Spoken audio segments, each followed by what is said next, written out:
Then hello everyone and welcome and let's do a sound check. Apologize for the delay. Let's see. All right, yeah, but I've been fighting off problems here, and we'll talk about that momentarily. But welcome into the show, everyone. Tonight is Friday night, and you know I love doing Friday night shows. So here we are on another Friday night. Like they just keep coming and coming. Seems like I'm never done doing Friday night shows. So another Friday night, and here we are. Um, but tonight is Friday, April 4th, allegedly. And if you're on the replay, well, who knows? But leave some comments down below anyway, and we appreciate your input. Um, Tonight's show is the final installment of the review of Andrea Burkhart's coverage of the trial of Richard Allen, or what I call the trial recap. So this will be the trial recap part 4, and it's also simultaneously our 5,000 subscriber celebration on the main channel. So I'm just so grateful for all of that, and I'd like to celebrate it with you. So yes, um, That's what we'll be doing. And so we're going to get busy and I'll say hello to everyone and then we'll get rolling here. But please, if you're in the Lurker crew, go ahead and join the chat. No one has a problem with that, right? All right. So anyway, let me check out this damn live chat here. If you're in there, if you're watching, you should probably set that live chat to the setting that says all messages. Okay. But anyway, when I do that, first thing I see is Amy. Welcome in, Amy, and thank you for being here again, Amy. Fur Baby Daddy, okay, and Dirty Diana. What's up, Diana? Deb, we got Crazy Girl 1203, right? Mark Ellis. Also, we got, who else is in there? Damn, y'all were talking it up. Deb, what's up, Deb? What's up, Deb? Also, we got Nicole Watt, right? Oleg Cat.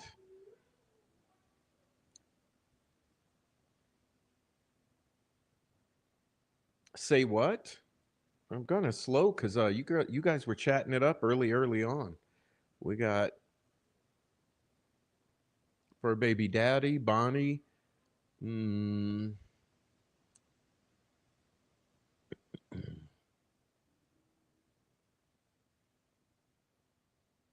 Miss K is here. Welcome, Miss K. Also, who else was in here? Sweet Dude Chibi. What's up, Sweet Dude Chibi? Um, David Rogers. Welcome in, Mr. Rogers. Also, Heather Brown is here. Welcome, Heather. Right. We got K is here. Just the letter K. Okay, so welcome K. Letter K. We also have Miss K. All right, you guys don't believe me? Let me show you. We got K. All right, we got Miss K. All right, and we also have Ninja Warrior Assassin. Um, who else is in here? Abby Sellers, welcome. All right. Also, welcome into Lena. Jeez. Kate Yu, welcome Kate Yu, and Tammy Martin. Welcome Tammy Martin. Pam Sheehan, Carol. What's up, Carol? Carol's being rude as usual. Welcome in, Carol. All right. And Pam Sheehan. We got oh man, so many. Asha Harry. Asha Harry, welcome. I'm reading down this chat. It's just never ending. Welcome, digital, digital, digital. All right. Boom. Icy Cat. What's up, Icy Cat? All right. Boom. Miss Pie Crust, welcome. Hey, my favorite, Rebecca Ann, 1965. You go subscribe to her channel now, damn it. Please go subscribe to her channel. She lets Randy Gravett have it. All right. What else we got in here? Jeez.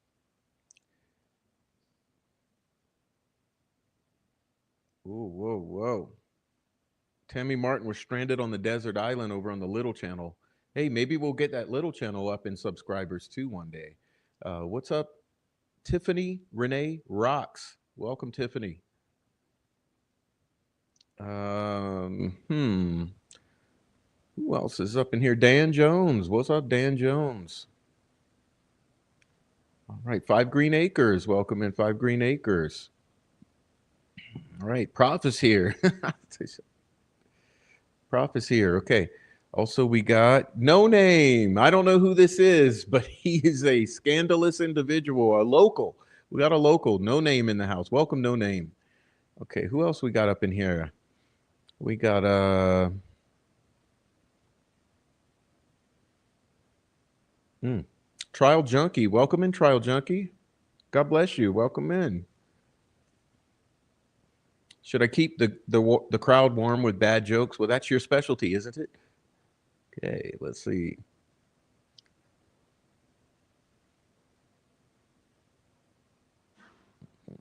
Scott Perkins, what up, dude? Scott Perkins here. What's up, sir? All right. Scott Perkins. Hmm. Rhonda Holton. What's up, Rhonda? All right, we're getting there. Tammy Martin might have already said hello, but what's up? And Nancy Drew 101. Boom. Happy Friday, Nancy Drew. All right, boom. Damn, so many people. I'm just scrolling, scrolling, scrolling. Kaleida Hope. What's up, Kaleida Hope? All right, welcome in, welcome in. Keith Kellogg, welcome in, Keith. Welcome in, Gretchen Allen. Welcome to you. Indiana Nan, or Nan, welcome. All right. All right. Boom. All right.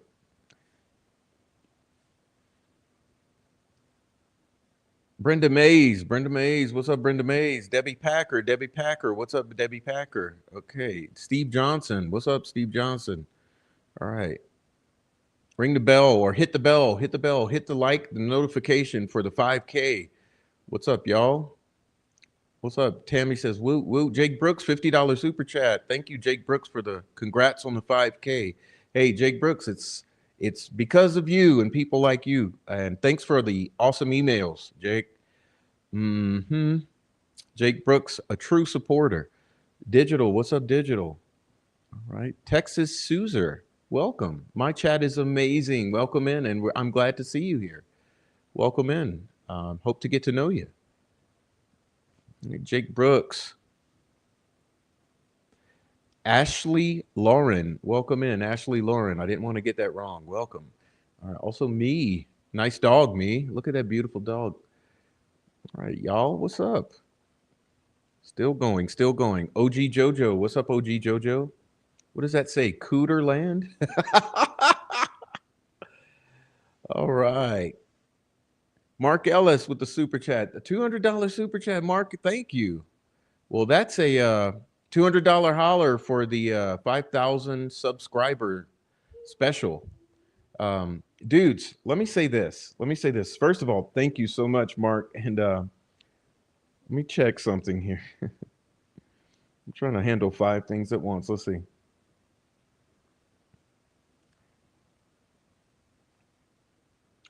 I'll get to it later. I'll get to it momentarily. I think I can tell you who the 5,000 sub. Let me do that right now. Let's see. Hopefully I don't crash the stream trying this. I'm trying to name our 5,000 subscriber. Let's see if I can handle this. Do you want to know who it is? Okay. Our 5,000 subscriber is, drum roll.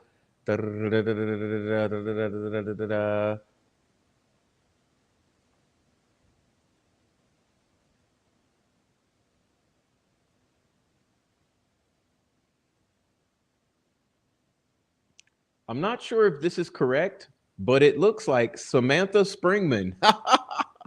Okay, so Doom, let me get back to this thing. Boom, Samantha Springman with the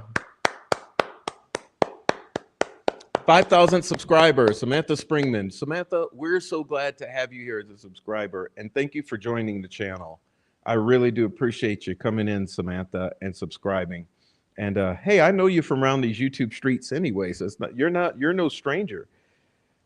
All right, so everyone, welcome Samantha to the channel.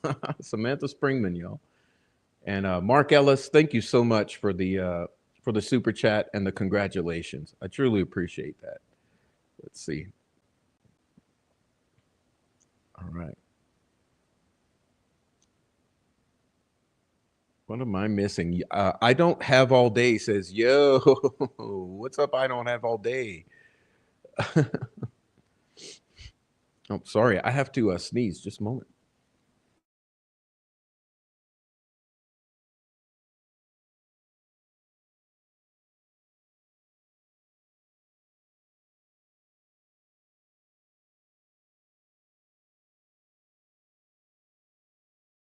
You remember the Finding Nemo quote? With friends like these, who needs an enemies?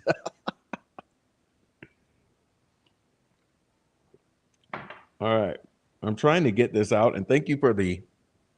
God bless you. Jeez, you know I suffer from allergies from time to time. I mean that means every day. What? Ninja warrior assassin. I don't know what you say. Whatever you're saying, I'm agreeing with. All right. All right. Thank you so much, y'all. Wow, so nice. Dawn Steele, look at Dawn Steele coming in. What's up, Dawn Steele? Maria Alma, Yolanda Peak Rosie, welcome back in, Yolanda. All right, boom, boom, boom. Oh, geez.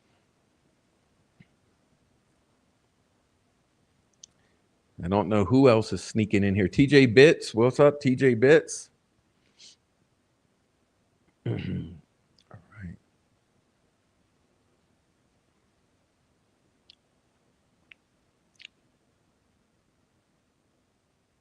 All right, we got Streets of Bakersfield in here. Thank you, Streets of Bakersfield.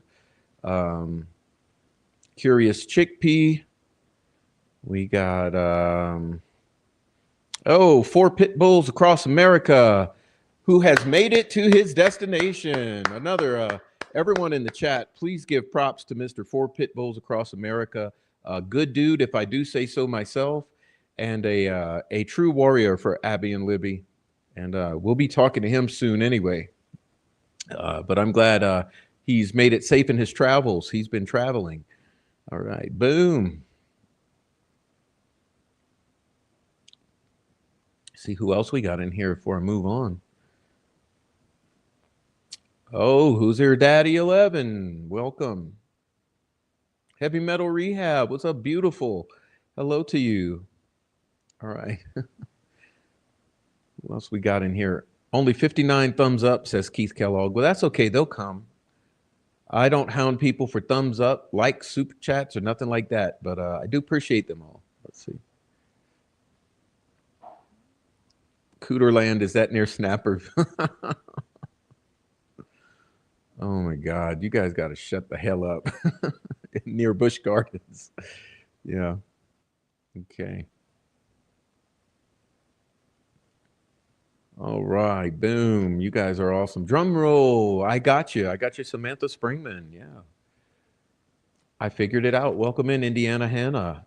Okay. Welcome into you. Saying hello to everyone. I'm so glad to see everyone. What's up? The Defies Logic. Okay. And thank you again, JoJo. All right. Boom, boom, boom. Samantha Springman, 5,000th member.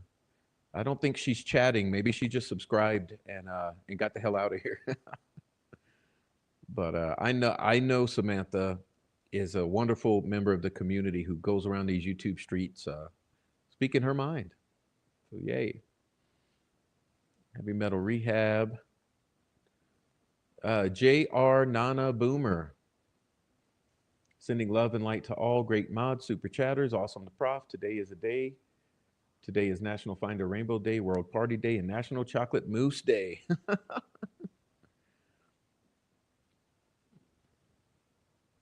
Okay. I know you as Canadian Nana.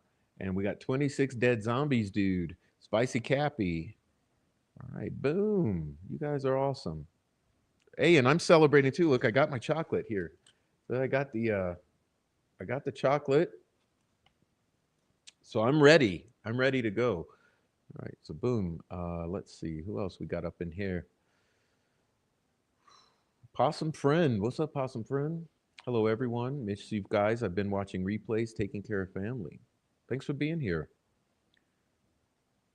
Possum Friend. Spicy Cappy. 26 dead zombies, dude. Jojo say, I love Four Pits. Been here since day one. All right.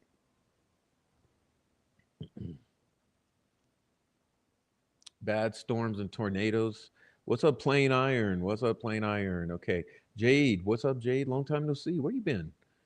Jade's in the house, listening while at work. Okay. Shippy cracks everybody up. I'm going to leave the dirty jokes in my mind. Okay. Okay. All right. What else we got? We got Rhonda Holton, Miss Pie Crust, bringing the pies. Are you bringing pies?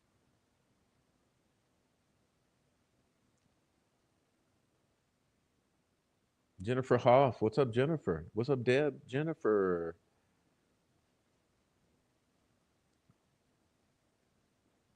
Critical Mediator. What's up, Critical Mediator? What's up, Susie? Okay. Jeez, y'all. I'm trying here. All right, I think I caught up with the chat. So, hey, welcome everyone, and thank you especially for the super chatters and the 5,000 subscriber Miss Samantha Springman, and thank you for all of you who have hit the like, who've come into the chat when you didn't have to, and uh, and who sent me the wonderful emails that you consistently send me, and the nice text messages with which keep me going and motivated or optimistic. I appreciate all that. All right, now.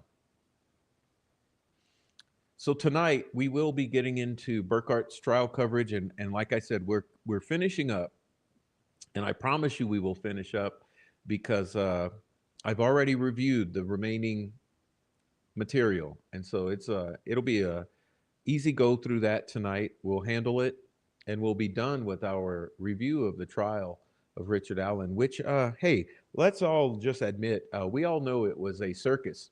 Okay, it was a shit show. I'm trying to use nice words, but it was. And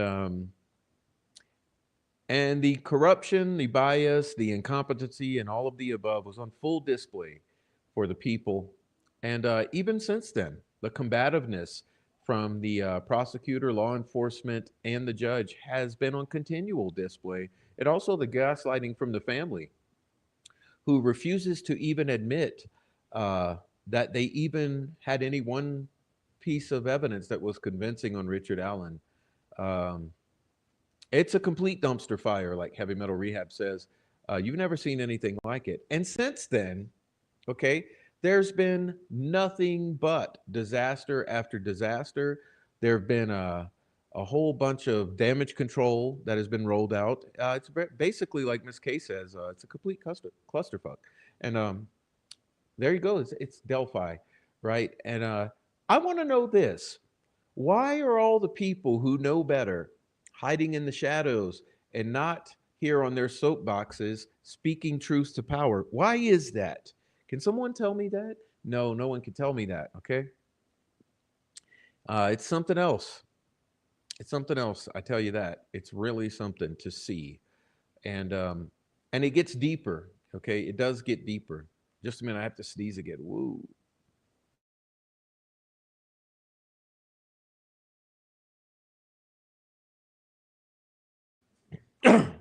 But yes, I've been fighting. Okay, we've been fighting for the truth. At least personally, I have here for 2 years. Okay, I've been fighting for 2 years here on these YouTube streets for the truth. And listen, I don't know, many of you only came around during or after the trial of Richard Allen. Okay, but some of you who have been following me for a while and members of the channel, or at least familiar somewhat with my presence on YouTube, you'll know that I had an extended battle for the truth, right? Because there's an element here who I've referred to as the troll farm, okay? And it was no coincidence that I decided to call them the troll farm. Um, this troll farm is basically a group of locals, internet perverts, and meth heads who make it their mission to destroy anyone speaking anywhere near the truth on the Delphi murders. And hey, over the years, they've successfully run off most independent voices on the Delphi murders. Don't get it twisted. So, no, for anyone to come onto the Delphi murders speaking from a point of view of independence with no skin in the game and no allegiances to anyone in the local area or any internet criminals.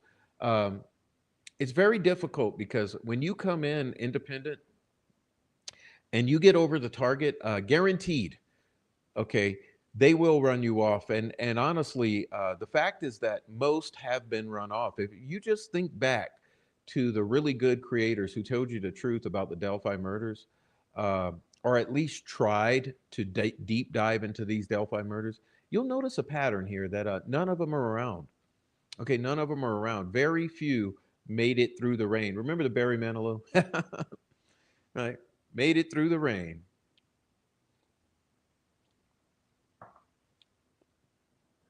but found myself protected by the others who got rained on too and made it through. And certainly that's where we are now. The few of us who have bonded, it's somewhat of a trauma bond. You know, we made it through the rain.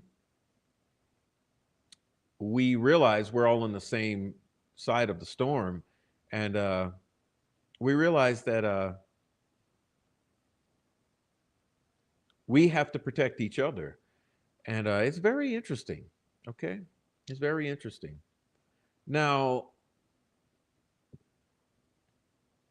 so I look at this accomplishment of not only uh, remaining centered and keeping my bearing, but sticking around as a great accomplishment. It's a feat because most could not make it. Okay, most did not make it. Most have not made it through the relentless attacks, the sextortion, the gang stalking, the real life stalking, the calling of employers, the doxing of family members, and all of that. Okay, most don't make it. Most just give up because there's terrified.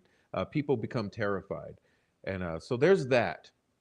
So I'm very glad to have made it to where I still feel comfortable coming on the internet and talking, even after all of the calling me all sorts of criminals and things and all the slander and all that and doxing. But see the odd thing here, okay? The odd thing here is it just doesn't stop with troll farm. Okay, it doesn't stop with troll farm. Now, you guys are going to say, well, what does that mean, Prof? Well, I made a post some time ago called "Elephant in the Room." Elephant in the room. Controlled opposition or fuckery. And you may remember that more than 2 weeks ago, I was upset about the release of this video with no provenance that is claimed to be from the defense from Libby's phone, an original video that's not tampered with, not edited, no, not questionable at all, a real deal, legit, solid, and all of this stuff. Okay.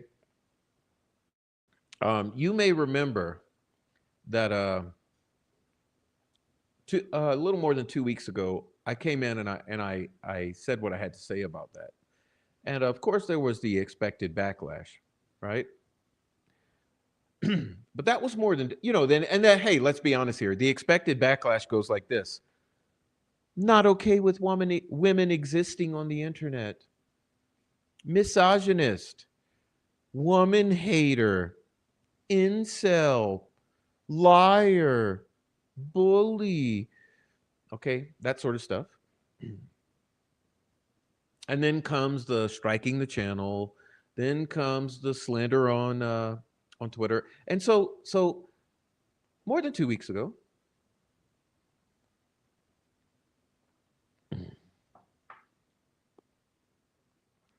so for the past several days,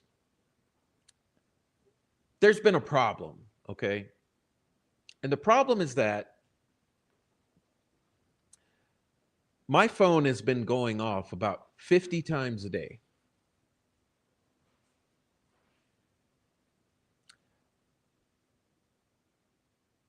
With harassment notifications. And I look at it and I say, what is this?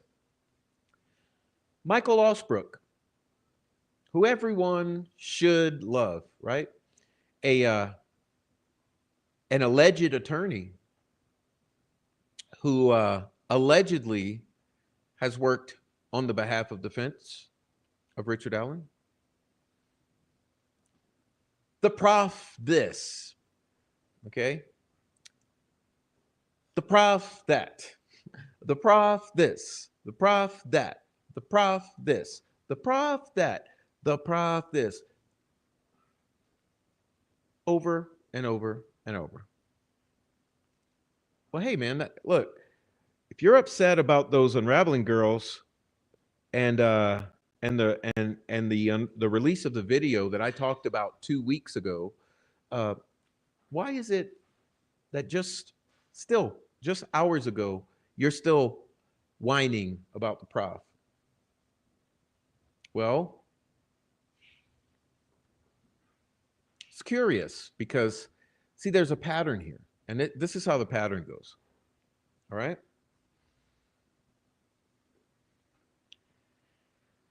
The prof sucks because he's a liar. Da, da, da, da, da. Michael Osbrook, send. Okay. So that happens. And then for the next 5 hours, a handful of girls from the Knot or the Unraveling cult or the Free Rick Allen cult, they come behind. Prof's a woman hater. Prof's a lying piece of shit. Ba ba ba ba ba ba ba ba ba ba ba ba ba ba ba ba. Every 5 minutes, Prof's an incel. Prof da da da da da. Prof does nothing. Bro, you're an attorney, and Prof does what? He makes YouTube videos. Ba ba ba ba ba ba ba ba ba ba ba ba ba. So one post from Osbrook equals 50 harassing ass comments from the Unraveling crew. Now, if I go back in time, I go to your page right now and I show it. I would say in the past week, there's been 5 or 6 taggings. Okay. And I'm thinking, okay, so why are you tagging me consistently every 24 hours, calling me a liar, blah, blah, blah, blah, blah, blah, blah, blah, blah. You're trying to discredit me, okay? Like you've been doing behind the scenes for a month or more. That's interesting. What's going on? Well, I think I know. So there's an attempt to discredit me preemptively because you all know that there's news coming that's really, really bad. And you're upset that I'm an independent voice who might accidentally tell the truth about something that's not going to look good for all of you. You see, the thing is,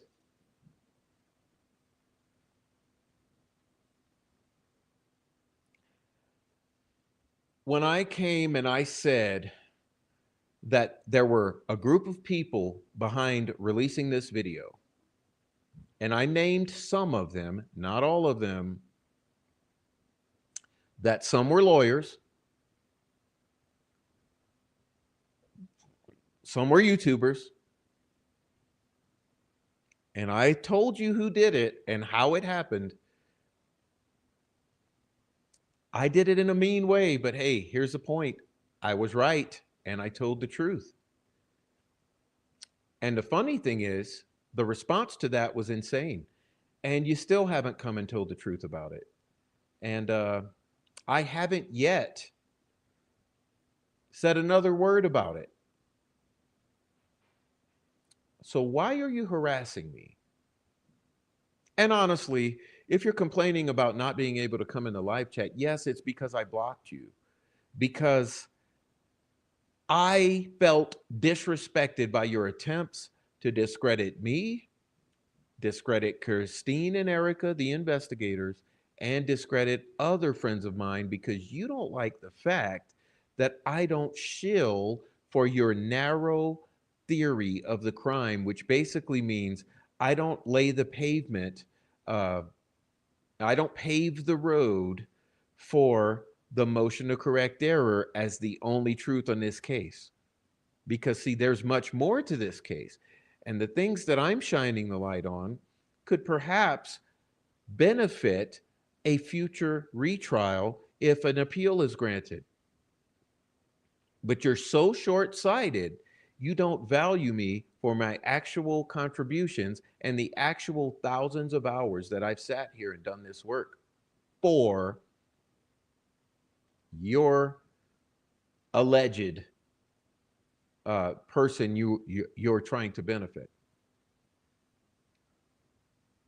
So you know what? I'm sick of it. I'm sick of it.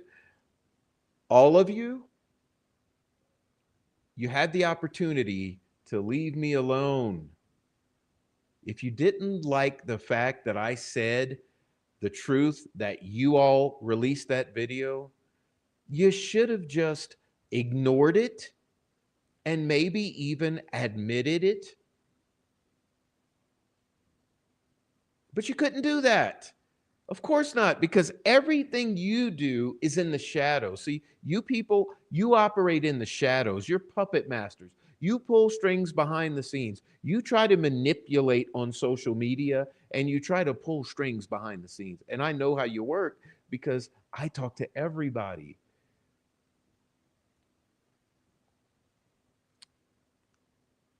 So the point is, here's the dilemma we're at. Here's the place we're at. You want a civil war among the defense. So guess what? You got it. You'll get your civil war. And listen, I will win. I'll win this war because I won another war that was much more difficult. This war is easy to win because you are wrong and I am right, and I'll prove it. You've been uh, dishonest. I've been truthful, and I can prove it. You don't know who I talk to. I know who I talk to, and it will be proven. So, let this be a watershed moment. Uh, you want a war? I guess we'll have a war. But I won't be the one discredited, and I won't be the one shunned.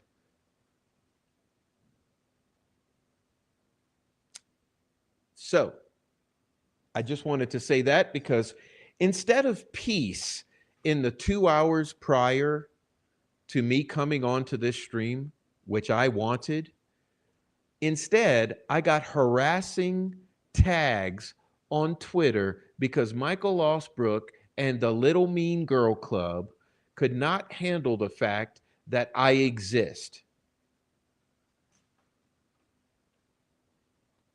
You could have just not posted about me. Anyway, what people on earth would ever be so stupid as try to discredit someone on your team? Like, I'm trying to understand that. Okay, so you guys want to free Rick Allen, right? You guys go to bat for the defense, right? You guys want to fight the corruption in Carroll County, right? Mm-hmm. Well, question here. What the fuck do you think I'm doing sitting here?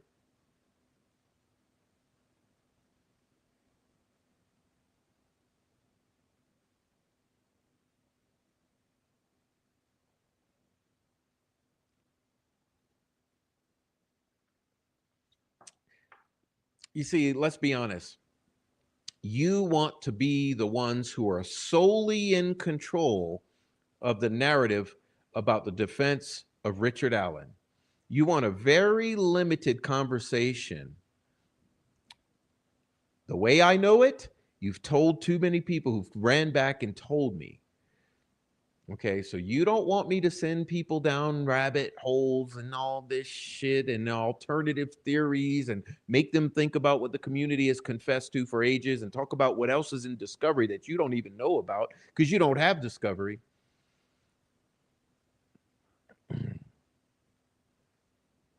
So I'm trying to figure it out. Like,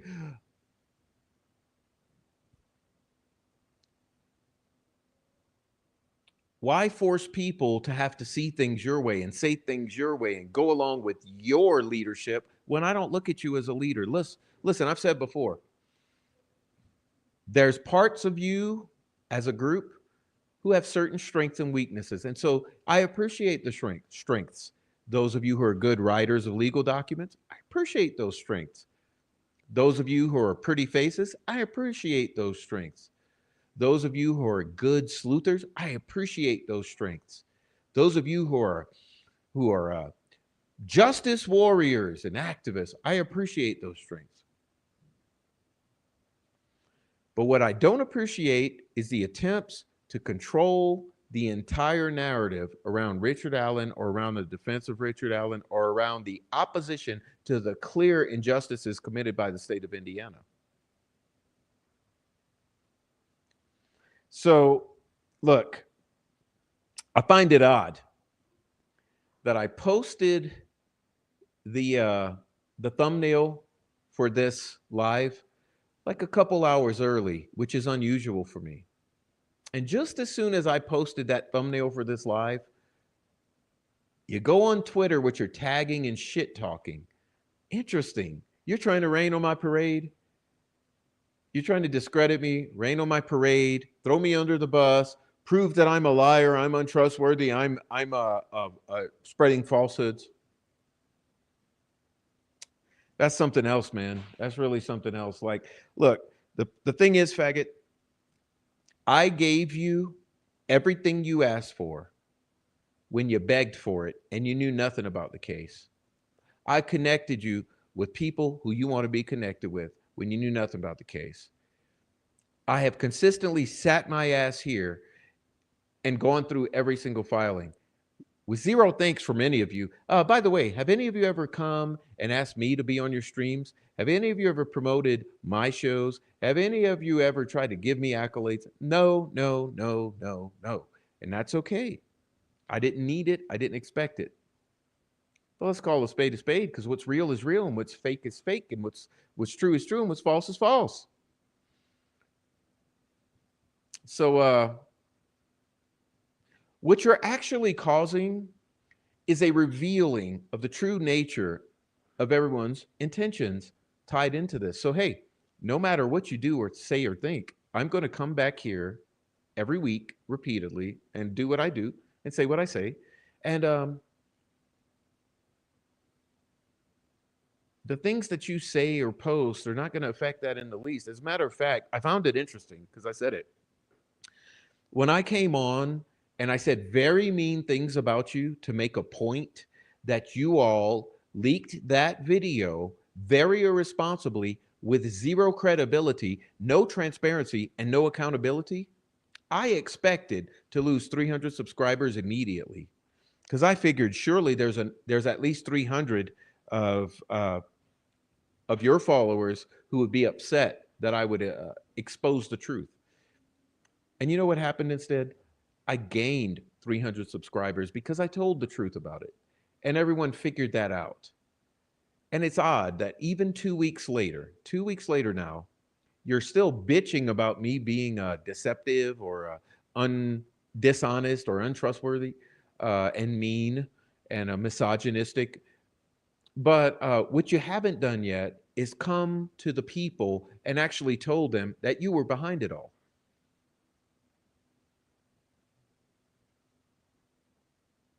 I mean, the people are still waiting for the people who own the website, Luke and Weineke, to come forward and step forward and say, hey, we released this and we got it from this one, that one, and the other one. People are still waiting for that because people would like you to be honest with them. I mean, all of this puppet mastering and manipulation that goes on, people don't really like that, and they're going to eventually see it more and more, and they're going to see the mean. When I say mean girls, listen, when I said Tobor got it right, well, let me clarify that too. Tobor doesn't get the crime right, right? Tobor got the crime wrong, but you know what Tobor got right? He went and told Murder Sheet the truth about how you all behave. So when I said Tobor was right, what I meant was he told the truth about you. And everyone who knows it.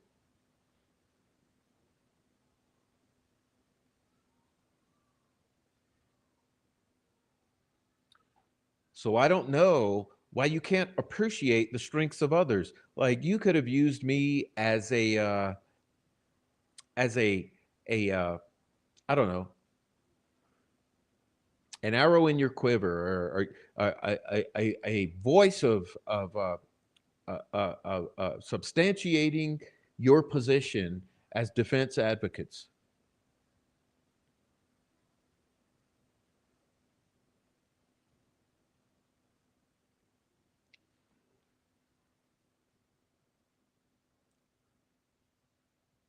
I just don't understand why you wouldn't take advantage of that. I mean,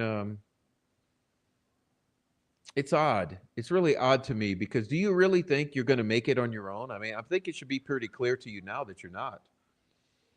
And I think you also understand that some bad news is probably going to surface that I'm not a part of, and uh, and you're probably a little upset about that too.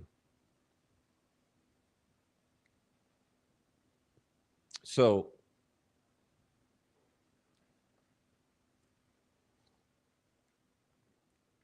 I'll leave it at that. I'll leave it at that. Listen, I listen. Here's the thing. I had zero intention of coming on and talking about you asses. Zero. But when you harass me through Twitter and the entire Mean Girl Club comes behind and harasses me for 5 hours straight, uh, look, it gets sickening. And so I suppose you want an entire live stream in which I show all of that and walk people through it. I mean, goddamn. My question is this: why would you want to become the new troll farm? Like, do you realize that you have become the new trolls on this case? How on earth would you allow yourselves to become that?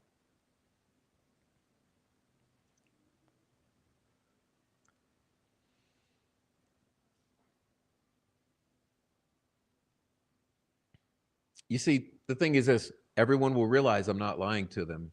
Now, what are they going to realize about you? I mean, you still haven't told the truth about posting the video. And hey, it is what it is. I mean, I'm not making this shit up. So you tell me. Anyway, that's my little monologue. And unfortunately, that's what you forced me to talk about because you had to try to waste time on Twitter harassing someone who's on your side.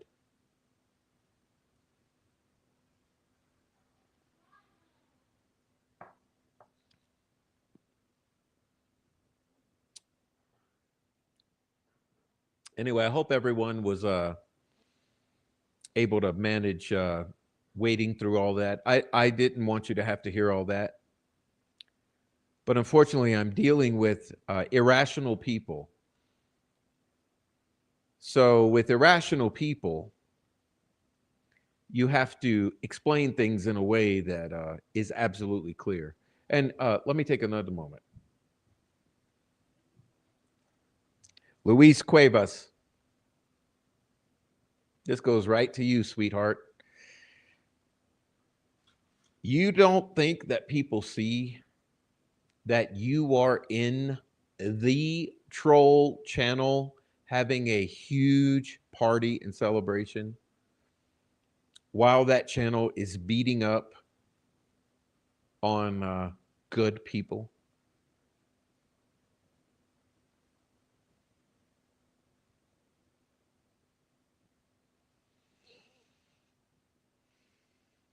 You guys gotta refine your game, dude. You gotta refine the game. It's too obvious. I mean, you can't claim that you're not one of them when you're one of them. I mean, all right. Enough. Enough. Okay. Thank you, everyone, for putting up with that. Didn't mean to distract you, didn't mean to sidetrack. Hopefully, that was only 20, 30 minutes. Geez, what a waste of my time and your time. And what a waste of, it always looks bad when you're fighting people. So I told someone earlier today that I fought the trolls and I looked real bad. I looked real bad fighting the trolls. But I had to do what I had to do. I had to look bad fighting the trolls. And so if I have to look bad fighting you, who are also becoming trolls, then I'll have to look bad because I don't mind looking bad. I'm not here for looks. I mean, it's funny thing. I'll tell you this. My family just found out that I do this here, and it's kind of embarrassing because I told them, I said, look, you don't want to see that shit. I'm fighting idiots like for the past 2 years. Like, it's not worth going look at. And they're like, no, we care. And I'm like, no, really. Like, the worst thing that I do is the live streams on YouTube. Trust me. Like, don't waste your time.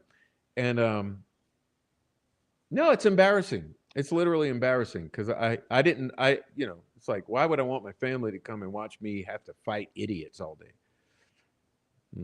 Anyway, that being said, speaking of idiots, we have the trial of Richard Allen. Okay.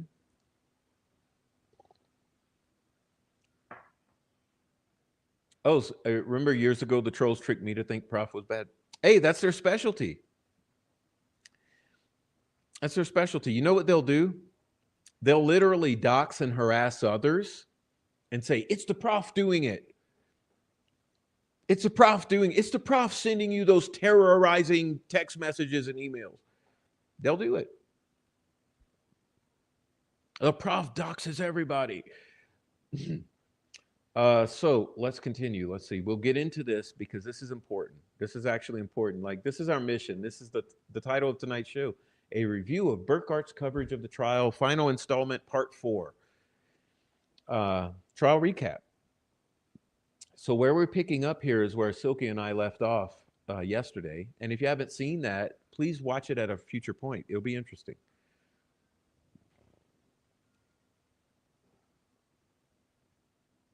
What do we got here?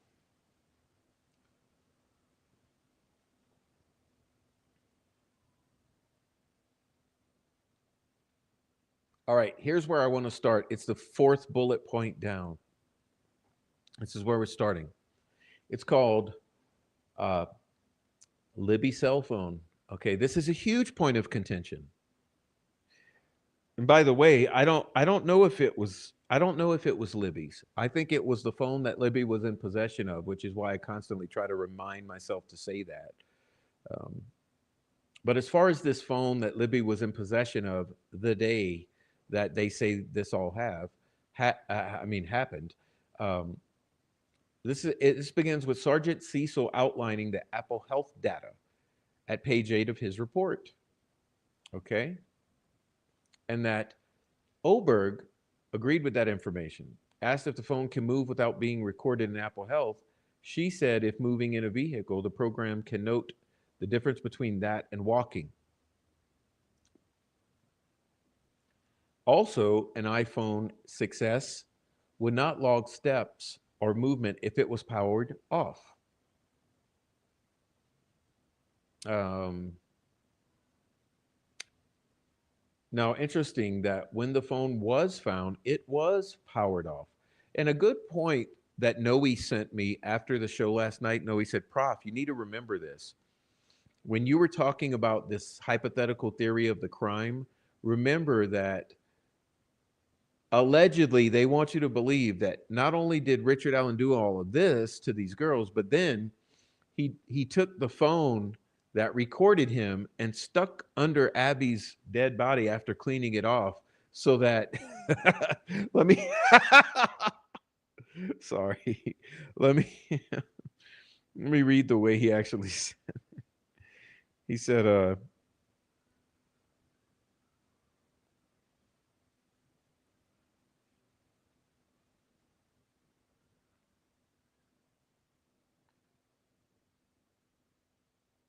he said, you forgot to say that Richard Allen returned them the phone so she can hide it, so Abby can hide it and be the hero of solving the case, capturing his dead body.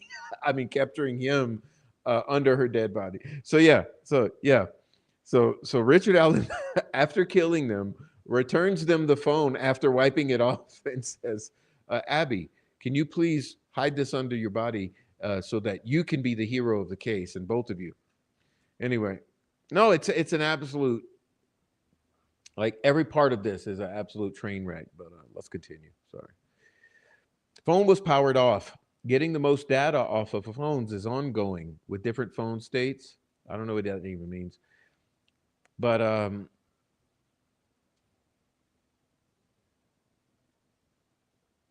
we'll continue here.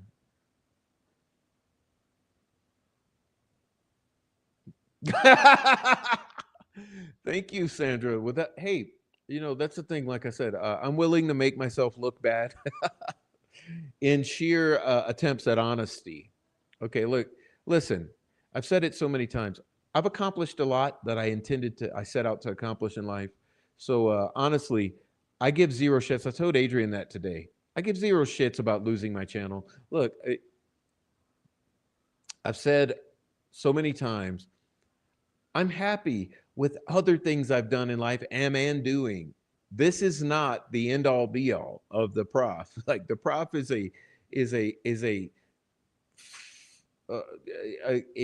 a happenstance in my life.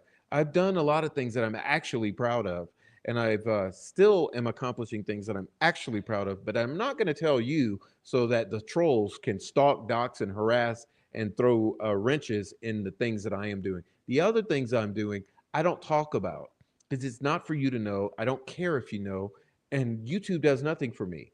Okay, so the actual accomplishments in my life are artistic, creative, academic, and generally fulfilling. And not to mention being the father of uh, of children. So let's see. Yeah, so colorful language. That's what I said. I don't mind that I have to look stupid by fighting maniacs on the internet and criminals. It's I guess it's what I do. It's the blows I'm willing to take to speak truth to power. Okay. Now let's continue. Let's see. This is talking about the phone, right?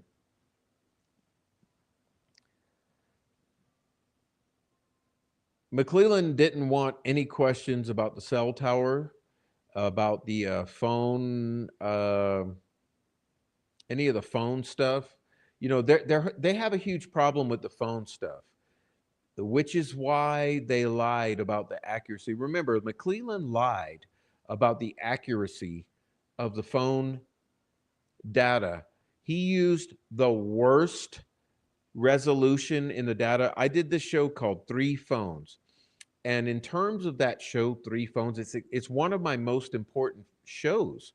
And I've always recommended to people new here, go watch that show called The Three Phones, because I go through the FBI cast cell analysis field guide that specifically lays out the analysis of cell phone data that the FBI trains its agents to do. And it's produced this field guide that was leaked on the internet, which is why we have it, that teaches us how it actually works. And in terms of fidelity or accuracy of the location data on a cell phone, there are three tiers. Okay, one is extremely accurate, one is mildly accurate, and one is not very accurate or grossly inaccurate, anywhere up to a mile away or two. Okay. Well, when McClellan wrote a specific motion or response to a motion to the judge, he misrepresented the accuracy of the data on these phones regarding geofencing and Libby's phone, because he used that most inaccurate figure, which I believe is 5,000 feet, but it might be 2,000 meters. I'm having problem remembering exactly because I'm not. It doesn't matter that much. You can always go watch the show called Three Phones and figure out what I'm talking about. But why would McClellan intentionally use that worst number? You understand what I mean? He used the most inaccurate possibility as the level of accuracy, which was not true, which is misrepresenting the facts to the judge. But he did it. But I mean, hey, is that? I mean, that's to be expected in this case. You understand? Um, anyway, I don't know why I got off on that, but obviously he's doing the same thing here, where he's objecting to foundational questions about law enforcement resources and cell phone data accuracy. Anyway, Now it's funny here because it says asked if a device could be inserted into the headphone jack to disable the cell signal. She researched and found no such thing. Asked if she could review Richard Allen's historical precise location data. She said certainly if the company maintains it. McClellan followed up if she needed the 2017 phone for that, and she said no because she has the Celebrite extractions. A jury question asked how common, I don't know what Ting is, was as a provider in 2017. She does not know. Asked about other ways the phone can register movement besides Apple Health, she mentioned other apps like WhatsApp correctly. A follow-up question, which is why, let me stop there and also say, which is why the fog reveal would have been absolutely essential. And you notice a funny thing here? No one wanted to do the phone reveal, the fog reveal, and this is where Alex comes in. You see, Alex is a fucking champ. You know, Alex doesn't know everything. He's not the best at everything, and he wasn't able to accomplish everything because there were roadblocks. But Alex was part of the group saying, you need to fucking do a fog reveal, and fog reveal agreed to do it. But nope, no fog reveal, which would have specifically given us all the app data that the Celebrite extraction did not, or that the Apple Health data did not.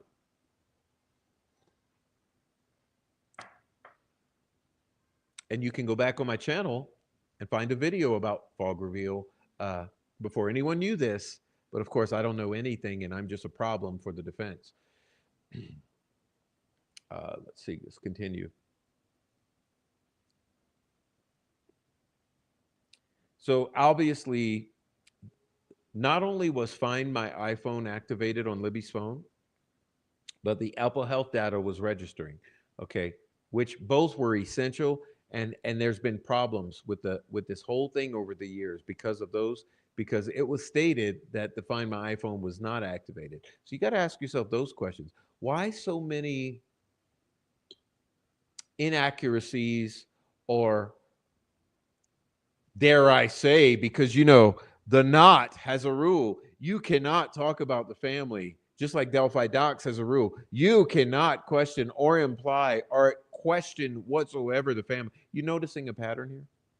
Those who are trolling in, those who are turning into the trolls are also fierce family defenders. But let's be clear here.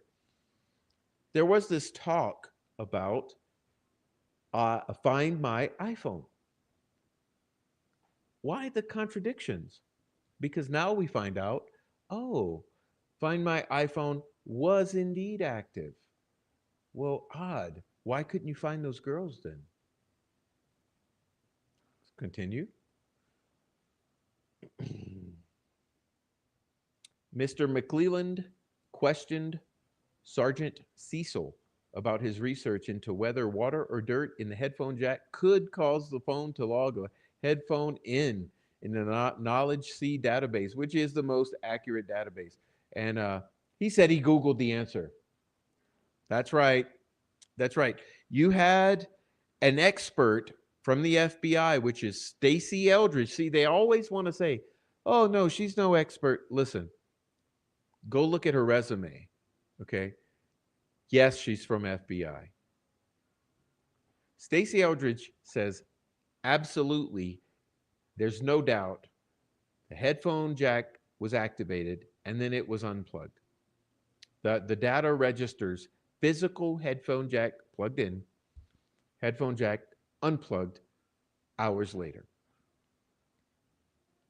Well, Sergeant Cecil goes into the hallway and performs a Google search and claims that he comes up with a response that says, oh, no, it's possible if there's dirt or water.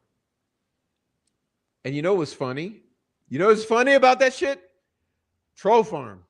Because I'm telling you, if you ever want to know the opposite of truth, go look at what Troll Farm says. Like, for instance, go to Fixol's channel right now. You'll find a whole bunch of opposite of truth posts. But Troll Farm, the minute that this happened, Troll Farm immediately were doing live streams and community posts about the fact that there was water and dirt in that headphone jack. All right. Hey, crazy Italian lady, just go ahead and fast forward to now. You don't need to watch the beginning. It was just a bitching session about the defense team advocates, the victim advocates, the defense team shills, the uh,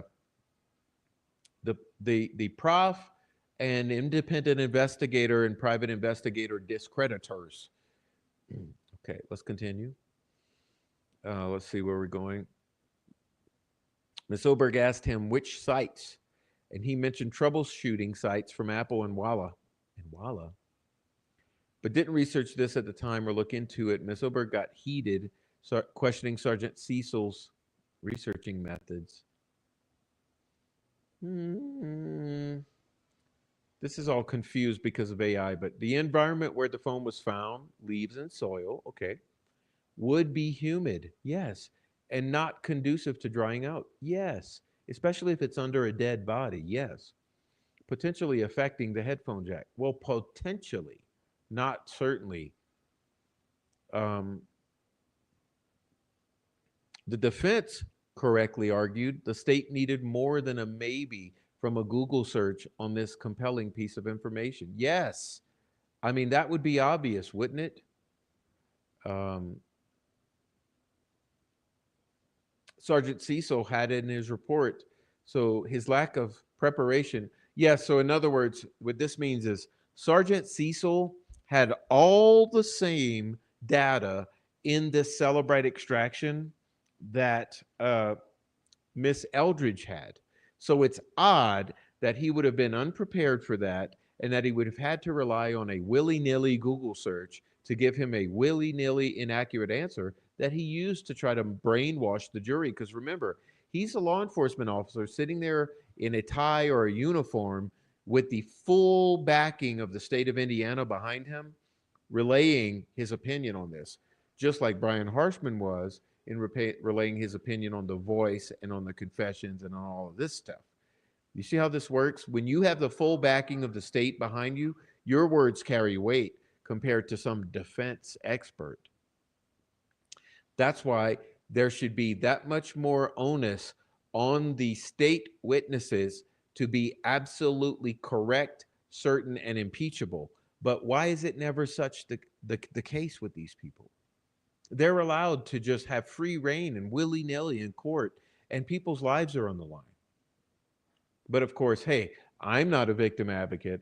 I'm not a defense supporter. I'm not a Richard Allen supporter. I haven't sat here for thousands and hundreds of hours and given damning evidence against the state of Indiana railroading Richard Allen. Of course, I'm just a peon. I'm a plebe. I'm nothing.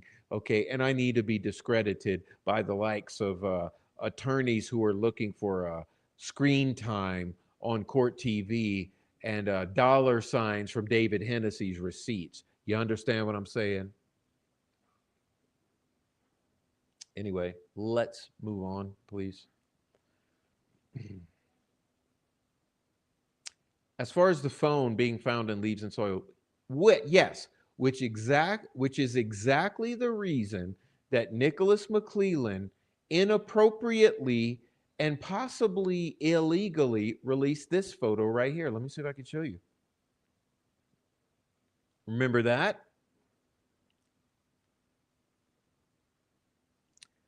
This is under seal. It is a crime scene photo because it is a photo from the crime scene. So is this one. Okay, so that's one instance, right? This is another instance. And this is another instance, right?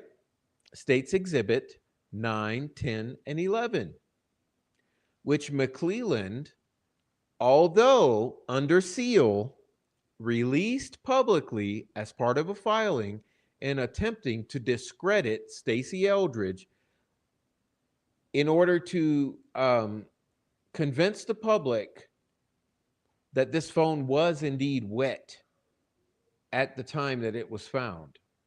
remember, and dirty potentially because it's in leaves. So the whole thing is Stacey Eldridge says, no, it did not register water or dirt damage, right? And she says, yes, it did register headphones plugged in, headphones unplugged, wired headphones plugged in, wire headphones unplugged at these particular times on this particular date. And that's matter of fact in the data, and no water damage is noted. And McClellan, in response, says, oh, I'll just go ahead and release some photos that are under seal from the crime scene because I'm going to try to prove that that phone was wet and dirty. Okay, but it's odd because when Stacey Eldridge released that affidavit, remember, I can probably pull that up. Let's see. Who knows if I have that ready to go or not? Uh, Stacey Eldridge affidavit. I don't know. I don't know if I have that up. Is this it?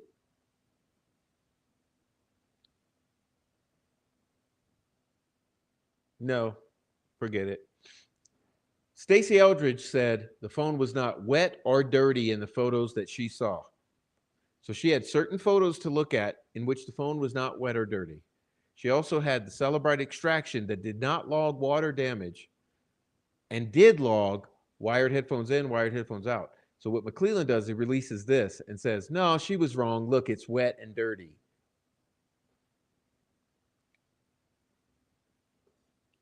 Does it seem a little odd to you that this is the reality we're dealing with?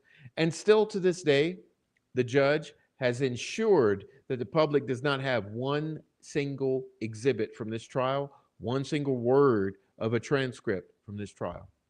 How many months later?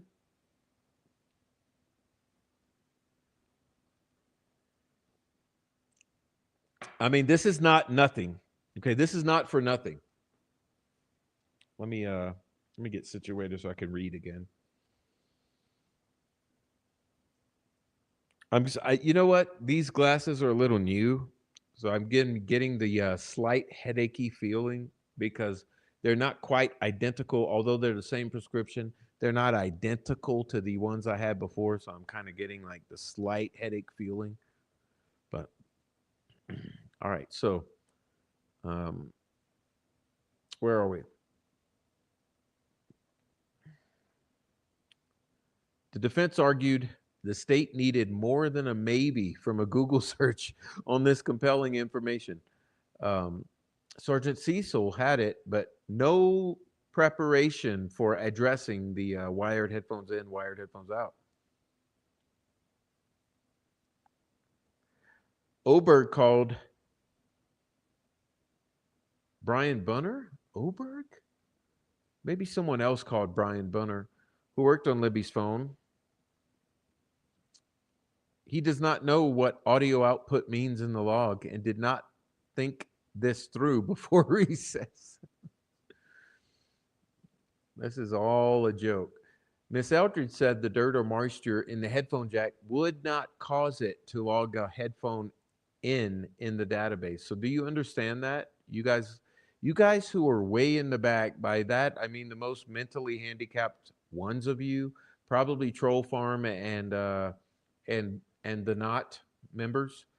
Um, do you realize that Miss Eldridge says that dirt or moisture in the headphone jack, an FBI expert, by the way, Miss Eldridge,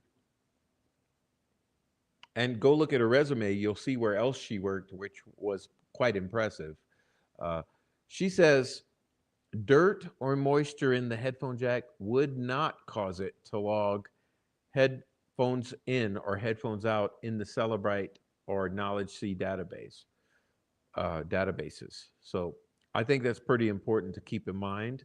And hey, the thing about all of this, because I know it's so easy to forget that the world exists. Like, so independent of Stacey Eldridge and independent of Christopher Cecil, independent of Andy Baldwin, independent of Nick McClellan, do you realize that the world exists? And that there are certainly experts all spread throughout the world who absolutely would know what the potential of the Knowledge C database and the Celebrite extractions are in terms of the registering of logging headphones in, what wired headphones in, wired headphones out in a Celebrite extraction or in a Knowledge C database report. Certainly, there are experts spread across the world. Why are we not seeking out those experts?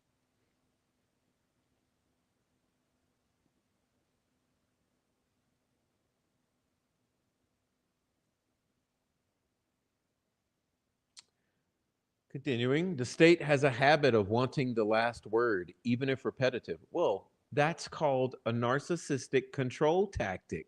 I mean, just look at the Mean Girls Club who come behind Michael Osbrook's Twitter post bashing the prof. It's the same deal. No matter what I say in response, like, why the fuck are you tagging me in this shit? You're harassing me. Leave me alone, weirdo. They will come behind and say, you're an incel. Okay. Uh, Stop calling me an incel. I have 2 kids and several girlfriends, dumbass. Uh, you're a woman hater. Actually, all the women in my life adore me and constantly say how I'm such an awesome guy to them in their life experience. You're a misogynist. You're not okay with women existing. Uh, Ask my baby mama uh, what type of guy I am. You're just jealous. Uh, every time I go live, I get 500 viewers or so. Why would I be jealous of you who only gets 30? You just under. Anyway, last word. Last word. Of course, it's just like the constant objections, objections, objections. Sustained, sustained, sustained. I too am an awesome guy, says Fur Baby Daddy. Hey, I'm not awesome. Hey, look, there could be a whole lot more that's going good for me right now. So I'm not saying I'm the most awesome. Like I'm not gonna be. What's the dude's name? Oh, let me see his name. Let me remember his name, please, so I could laugh about it. Uh, oh, fuck it. I'm not gonna be one of those guys. Look, there's so much more that could be going well for me. I'm not on top of the world. Don't think so. But hey, I'm also not all that they want to. I've accomplished some things, and I'm okay with myself, and I'm good to all my people. Okay. Uh,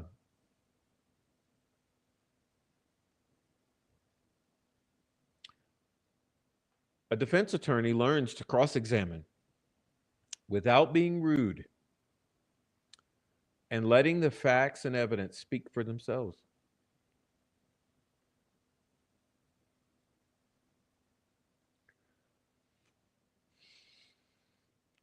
It sounds like Andrea Burkhart went on a little aside here, and she says the press getting priority seating over the defense is a problem. Yeah, and remember when Gull, you know how unhinged Gull is? Like, dudes, you know what we're gonna do next? We're gonna go. I think what we should do next is we should get Gull being unhinged and do a whole show on Gull being unhinged. That would be amazing because part of the thing with her being unhinged is when this what was it called, Twist Media, did the second or third request to intervene or whatever it's called, for to say give us the fucking exhibits, you goddamn moron. When Twist Media did that and she came back and she basically tried to discredit them again and say you're not real media, you're nothing, da, da, da, da, da. Everything she said was absolutely irrelevant because in their filing, they said, although we are actually media because we're a contractor who produces content for mainstream media, they said we are intervening as a member of the public. But still, Gull saw fit to come in and say, you're not media, you're not media. And media had preferential seating and da da da da da da da da. You get where I'm going with that? Um, yeah, these press because there were a certain number of seats assigned for legitimate press, which means you're a member of this certain association of press members in Indiana, credentialed in so what meets the bar of credentialed in the court size is if you're a member of this association. That's what was revealed. Well, Twist Media is not a member of this association, and they declared that, and they further declared that they were intervening as public. But she still had to come back and beat the shit out of them and try to slander and discredit and libel them. And and then she says, not only did I give the certain number of seats to press who were part of this association, but I also gave additional seats, which we knew was happening because remember when I said what the troll farm was trying to do is they were trying to fill up the seating so that no defense friendly. They tried their hardest to keep Burkhart or any of the others outside of the courtroom. They really tried, but they failed in every instance. Isn't that amazing? See, when you want to thank God for something that he's accomplished on this case, you say, thank God that even though the troll farm was attempting to fill up the seats in the courtroom to keep the independent or at least somewhat central voices out, they failed every single day of trial because they were trying. And you know how I know they were trying? I got the screenshots. They admitted it. They were trying to stuff, I call it, you know how ballot box stuffing, right? You stuff the ballot box. They were trying to stuff the line. So they were trying to stuff the line to keep out defense friendly or non state shills out of that courtroom. And they almost succeeded because there was certain couple of days where they were only 3 to 4 seats away from keeping out everyone. So they almost succeeded, but they were a little lacking because remember, if you go back and review the trial photography and the trial videos of all the parties who were outside of the courtroom, uh, non douchebag says heavy metal. Yeah. Yeah. Non compromised individuals, is the way I would say it. Listen, so if you go back and review the trial coverage, and I mean the independent coverage. You go look at Noe's videos or what's that girl's name? Boy, I really like her too. She was holding the sign that said "The world is watching." She was one. She was literally the first soldier out there holding a sign. Literally, I can't remember her name at the moment. She probably doesn't want her name known, but her channel name is what I mean. Can't remember her channel name, but she's a very sweet girl. And if you look at her footage or Noe's footage or anyone, Bob Motto's footage, anyone who is out there filming, first thing you're going to realize is that there were like 2/3 at a minimum. Okay. 2/3 of the people out there, and I would even say it's more like 3/4. 3/4 of the people out there were absolutely supportive of the defense of Richard Allen. Okay, 3/4 of the people. You had a small minority that were state shills out there. And I swear to God, every fucking single day, when you looked at that state shill side, it was literally like 8 to 11 people. 8 to 11 people. And if you look at the other normal people, there were 30, 40, 50 people every single day. I promise you. The footage is all there. Like, there's no argument over this. There's no argument. There's zero argument. If you think there's an argument, you're a fucking liar. The numbers, the proportions were, I mean, it was ratioed. Just like I say, and we're seeing the same thing in the YouTube streets, So if you go to like WTHR and you look at the commentary under Delphi footage the last couple months, and you look at any of the other Indiana stations, even a Fox station, like I mentioned recently, the Rafael Sanchez talk with Becky Patty and Mike Patty. that was a 4-minute video, and it was ratioed out of hell. Like there was 90% in there blasting the shit out of this, and of course they turned off comments, right? And so outside of the courthouse during the trial, it was the exact same thing. So you had the troll farm. Okay, so what is the troll farm, Prof? Well, listen, if you look at the footage from outside the courthouse, basically you had all of those who were invited to Becky Patty's dinner.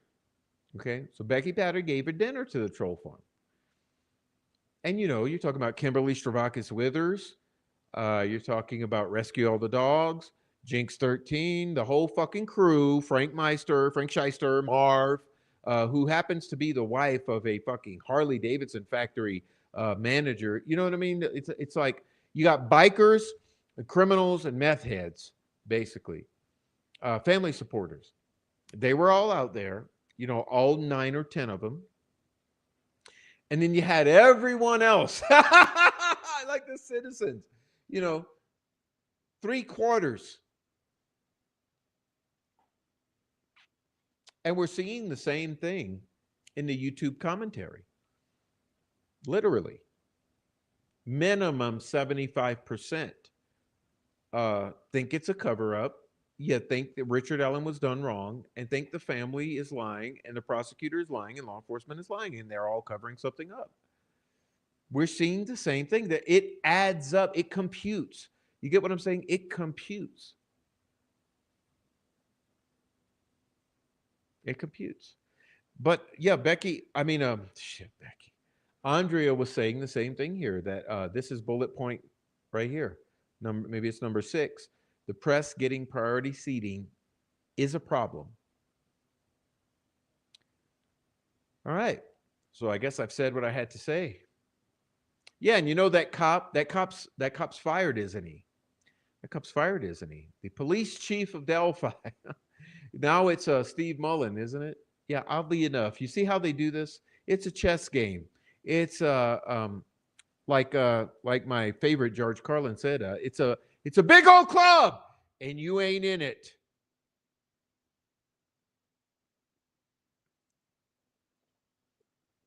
But of course, we're all making this shit up. It's fantasy world, and we just need to let the defense victim advocates have control of all this, because they're the ones who are right. All right, so let's continue. Toxicology was standard as part of an autopsy for Libby and Abby.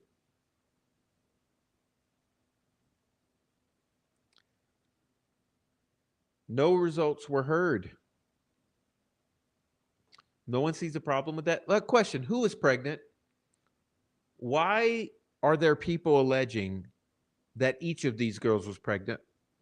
Do you guys know that out in the real world? Do you guys realize I'm not just talking about weirdo freaks on the internet? I'm talking about literal family members and locals who have told us, come to us and said, do you realize that that girl was pregnant? That someone told me. I got all the names, I got all the receipts, I got list of it. I just haven't published it. You know who else has them? Other people from the community. There are multiple allegations that each of the girls was pregnant. Now, was one of them pregnant? Was none of them pregnant? Were both of them pregnant? We don't know. Had one of them or both of them or either of them been pregnant before and it had already been dealt with? I don't know. But there are stories floating out there that there were pregnancies. Another question is, were there pregnancies?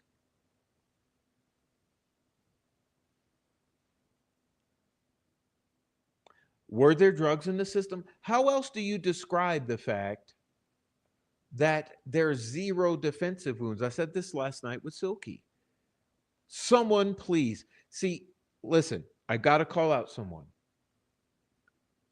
I'm not going to do it actually, because I'm not trying to make more enemies. But listen, some of you out there know, because you are former law enforcement or crime scene techs or former detectives. Some of you out there who are former LE, let me ask you this. You explain to the people of the United States of America how on earth Do these girls end up dead the way that they are killed with zero defensive wounds?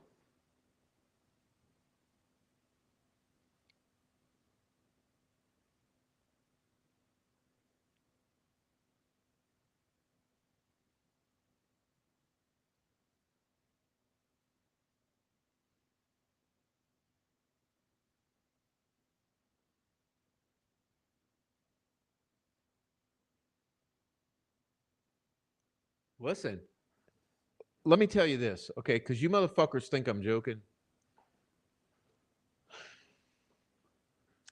The coroner on my brother's murder lied.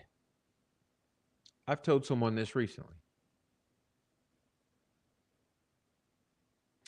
You know why that coroner lied? Because he was protecting the prison facility that was responsible for his death. So, for liability reasons, he lied.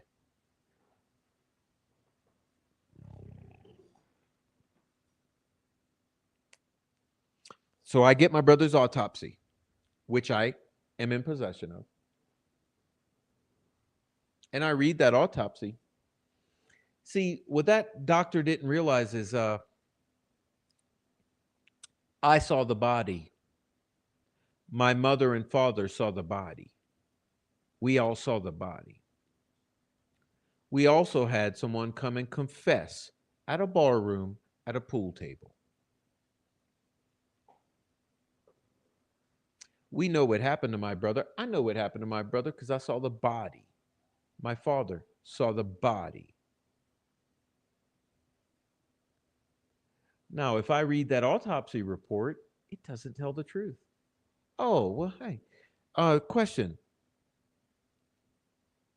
Why did my family receive a paycheck?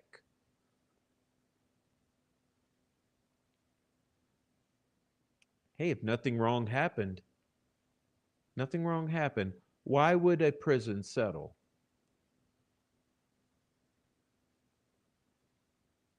You see, I wonder if there will ever be lawsuits in Carroll County. Because if you don't think that medical examiners and coroners fucking lie to protect those they work for, then something is wrong with you. Because you will never be able to explain to me how Libby and Abby end up killed the way that they are and have zero defensive wounds when a bladed weapon is the weapon of choice. And when Libby is so brutally murdered. Remember, Libby doesn't suffer a clean wound. Libby suffers several wounds, which indicate a chaotic moment. How, in a chaotic moment, do you not have a defensive wound with a bladed weapon that's being used?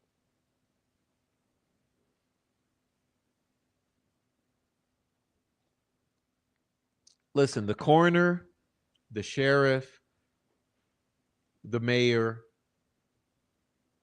they're all like this, dude.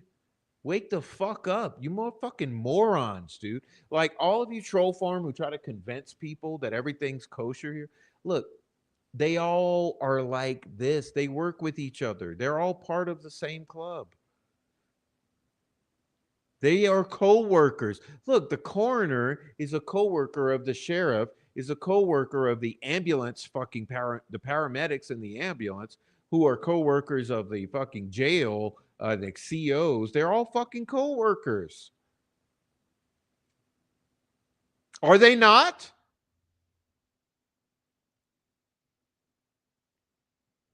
You ask me. I mean, you tell me. You tell me. See, I'm so upset I can't even speak. Are they not all co-workers?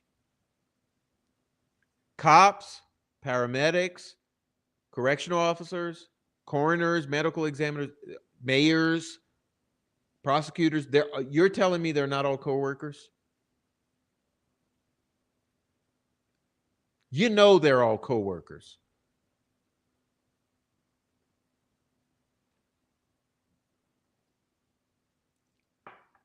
But of course, we're not even going to talk about it in court. We're not going to explain the lack of defensive wounds. We're not going to talk about the Toxicology. We're not going to talk about pregnancies or non-pregnancies or sexual activity or non-sexual. We're not going to talk about anything that looks bad for the families here.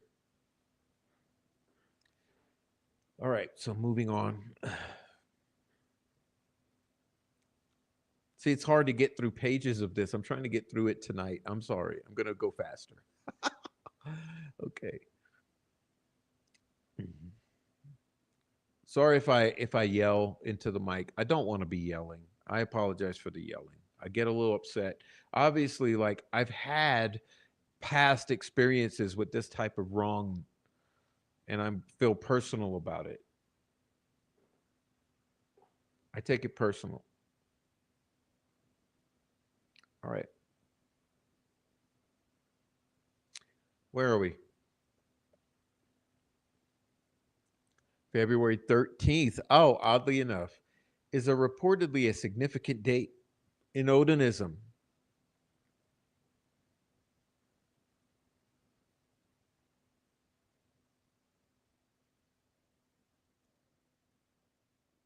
Several jurors appear to contribute to firearm questions.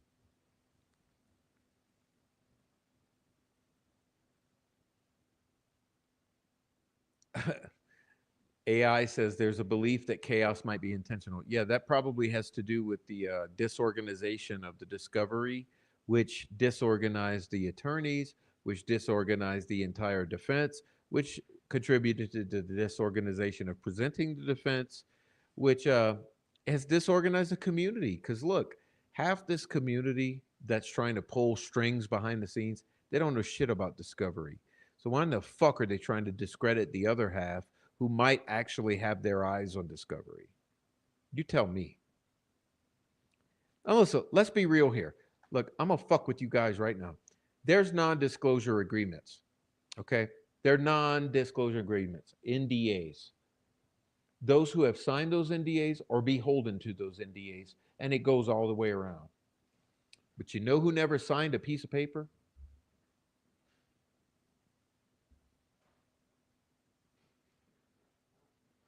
Now, I'm not going to throw anyone under the bus, but I'll be able to speak and I'll speak loudly about things that no one else fucking knows and no one else is willing to say. And actually, usually I just wait for the questions, but no one asks the questions.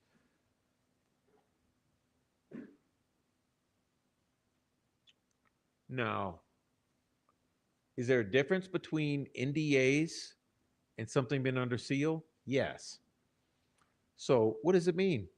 It means those who are beholden to that jurisdiction has to follow the rules.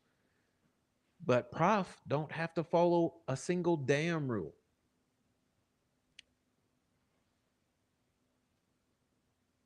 But no one ever asks the pertinent questions. It's the most frustrating thing because I don't know what there's things I can't show you because I would be hurting someone. But there's things I could tell you. Jesus, man. All right, where were we? Intentional chaos. Yeah, well, that's where I guess that's what spurred that. Yeah, there's intentional chaos because listen, whether you believe it or not,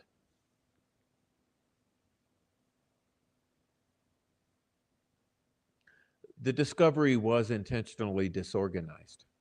Who signed the NDAs? Oh, a lot of motherfuckers, if you really want to know. I mean, this is a party. Listen, let's not kid ourselves here. I'm having a party. Okay. You want to know? A lot of people have signed NDAs, but not this one you're looking at on this screen. I'm probably one of the only ones.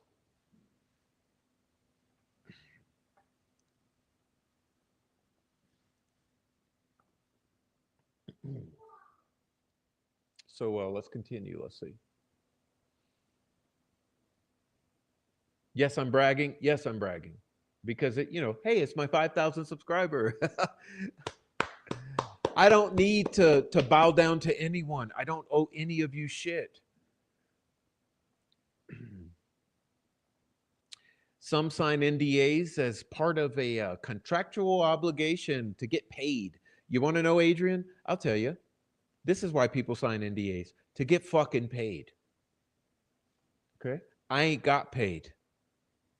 I haven't gotten paid, which is why I didn't have to sign my fucking silence away. I'm getting a little angry because I get angry about this shit. So you want to know? Now you fucking know. I'm sorry. I'll shut up. I'll shut up. Yeah, exactly. It's called we'll pay you, but you're going to shut the fuck up. All right. Sorry. Sorry. See, this is why I wait. This is the beautiful thing about someone like me. People who come to me, give to me freely, that's what I can take. Now do you get it? All right, so let's see, where are we? I'm losing my spot here. Oh, the van issue. Don't even make me say it. Don't even make me say it. The van.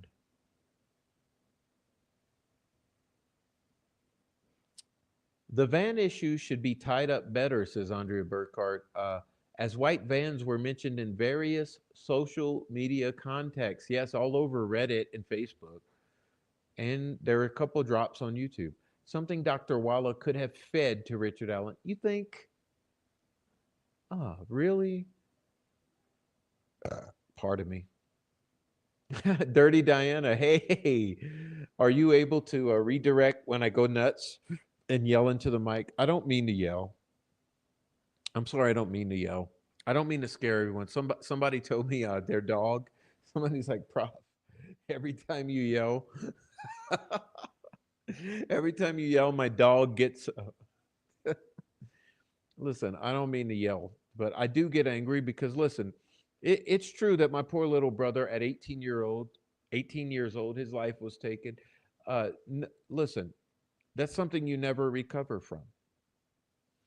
And the fact that these trolls tried to use that to hurt me, which actually does hurt me because it's my weak spot. It's my Achilles. You want to know my Achilles heel? My fucking brother being taken from me at 18. And you try to use that to hurt me and shame me and run me off this case. But I try to turn it around and use it as that kryptonite. I try to use it as like that strength that I can pull from it. See, I'm a little angry. I'm a little angry.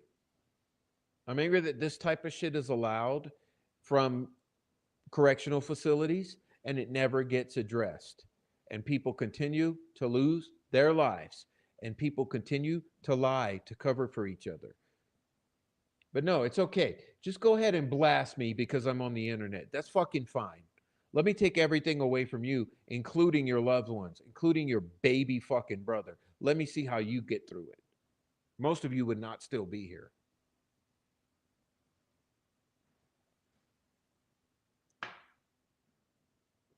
All right, so I'll never be ashamed of what I've done in life and that I'm still here because the shit that's come at me, you all could never have faced and made it through what I made it through. I made it through the rain.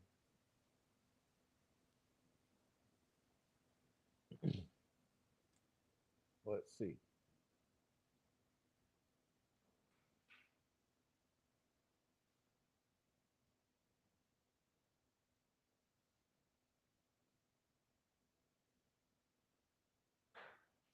Jurors should be infuriated by DOC conduct, but they could still convict if convinced of guilt, which is obviously what happened. It's obviously what happened.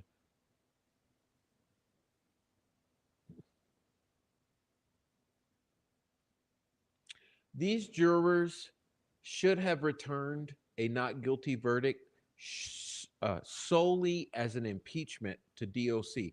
Do you guys even agree with that? Could you agree with that? Should the jury have returned a not guilty verdict solely to impeach the DOC for the torture and abuse of Richard Allen and the lying about it all?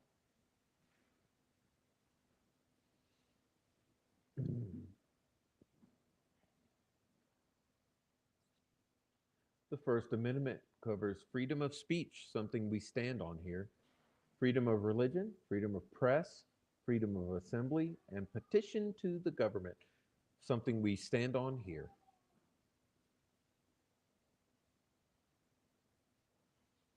There's a good book recommendation about incarceration from Andrea Burkhart, which I don't need to read. I've been through it.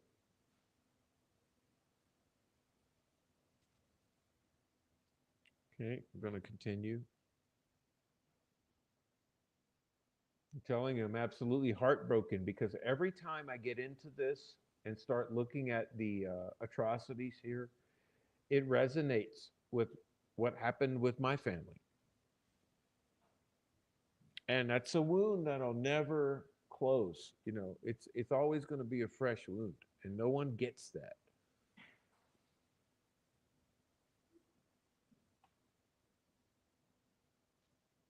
No one gets that. I actually told someone, Sakoki, that that's just something that never heals. It'll never heal. And for someone to use that as a weapon is truly the lowest of the low. And Ruckus Rocks, Jinx 13, I'll never forgive you. I'll never forgive you. Like any hopes you had at redemption of being a human being, there'll never be forgiveness. You can go fucking fuck yourselves with that. You don't use someone's dead sibling to try to hurt them. I would never do that. Who would I ever do that to? I wouldn't do that to my own worst enemy. You guys are fucking sick. Okay, moving right along.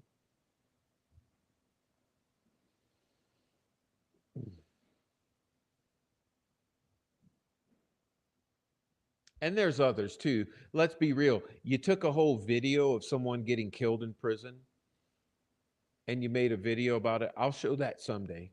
I'll show that someday. So, yeah, you chose to do a low blow.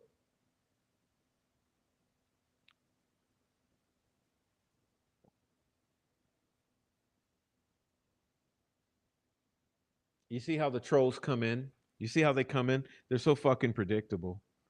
Let me go and document your channel. Created tonight just to come in. That's interesting, troll. That's interesting, troll. Why? The truth hurt, pussy? Truth hurts? Yeah, the truth hurts. Yeah, no, the truth does hurt, doesn't it?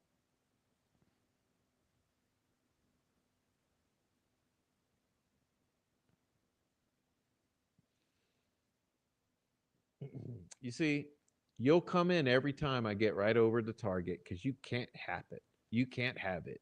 You can't handle it. That's okay.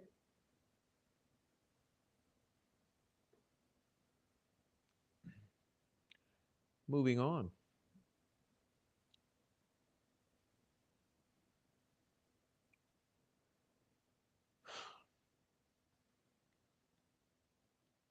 I'm going to skip this one because it's a bunch of procedural things, and we'll move on to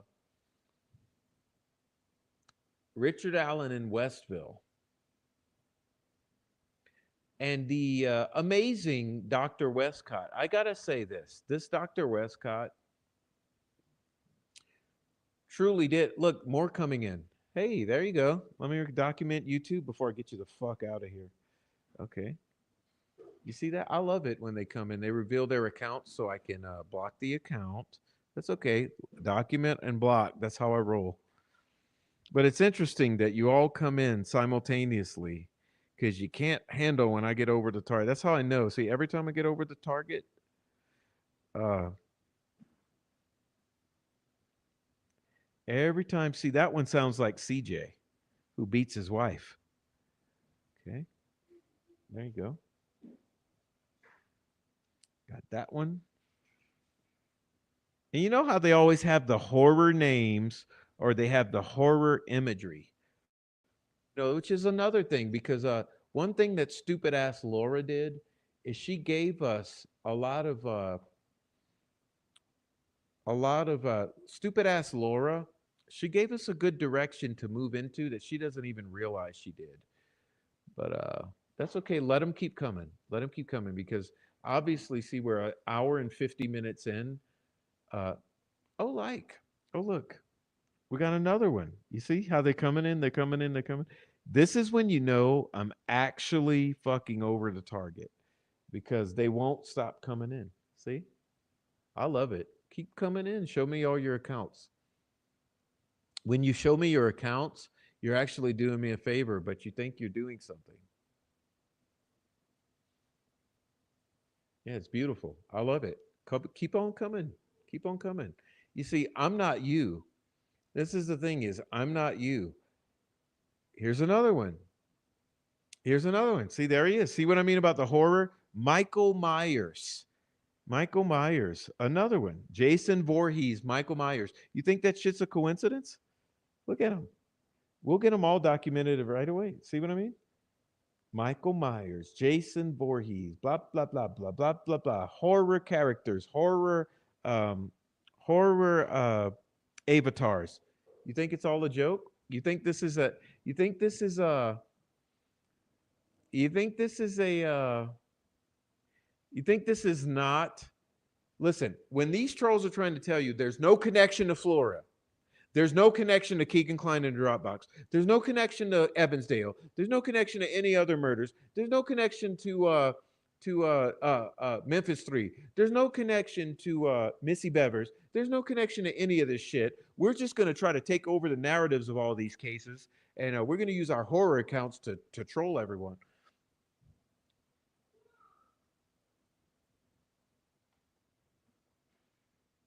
No, they're showing us who they are. They're showing us who they are. They're showing us that, see, this is a cult murder around a whole bunch of fucking cult members. And they're coming in because we're so over the target, they cannot handle reality. They cannot even stop themselves from coming into the chat to try to troll and distract. And they're willing to reveal their troll accounts because they literally cannot control themselves. I mean, look at Captain Howdy. He had to literally go fucking kill his witch wife and himself and leave their 1 year old behind because even he could not handle fucking reality.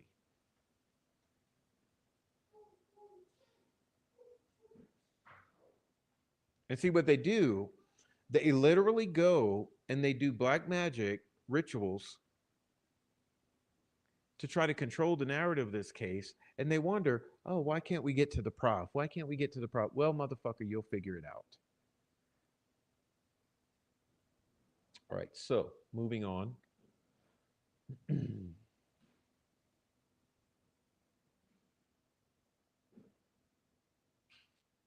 They're talking about getting into Richard Allen's mental illness, which is absolutely certain. Okay, absolutely certain. Like, listen, Richard Allen's default setting is codependency, baseline of depression, major depressive disorder, and who knows what else? Maybe a little alcoholism. That's his baseline. Listen, all the shills who try to say Richard Allen is a model of humanity, and listen, he's not. Okay, he's a codependent, baseline depressive, probably alcoholic. Like, let's be real here. Like, he is a human being, but that's something else that's not allowed to be discussed by the controlled opposition, because we don't talk in terms of reality. We talk in terms of uh, hero worship, idolization, gaslighting, avoidance of reality, not talking about things that matter. Don't talk about the Dropbox. Don't talk about connected murders. Don't talk about any type of connection to Flora 4 or the Venlanders or any type of thing that actually matters. No, no. Just talk about shit that idolizes the person who's accused and gaslights everyone who has critical thinking, and talk about shit that more so leans towards your political affiliations rather than let's talk about what's real. All right, moving on. 5,000 sub celebration. Here we go. It's a truth telling scenario. So if you're getting a little butt hurt and you're having to go into your fifth troll account to come in here and let us know, yeah, show us your fifth account so we can document that one and block it as well. Because you're going to have to continuously make new accounts to troll in here. Sorry. I mean, listen, I told my channel before, you don't realize I've already have 200 on the block list. Now think, if you have a group of about 10 people, how do you get to 200 accounts that have to be blocked for the 10 people who are the trollers? Someone explain that one to me. How many accounts do they have to have each to get to that number that you have to consistently block over the years? What up, Gene Jackson? Uh, yeah. Okay. Let's move on.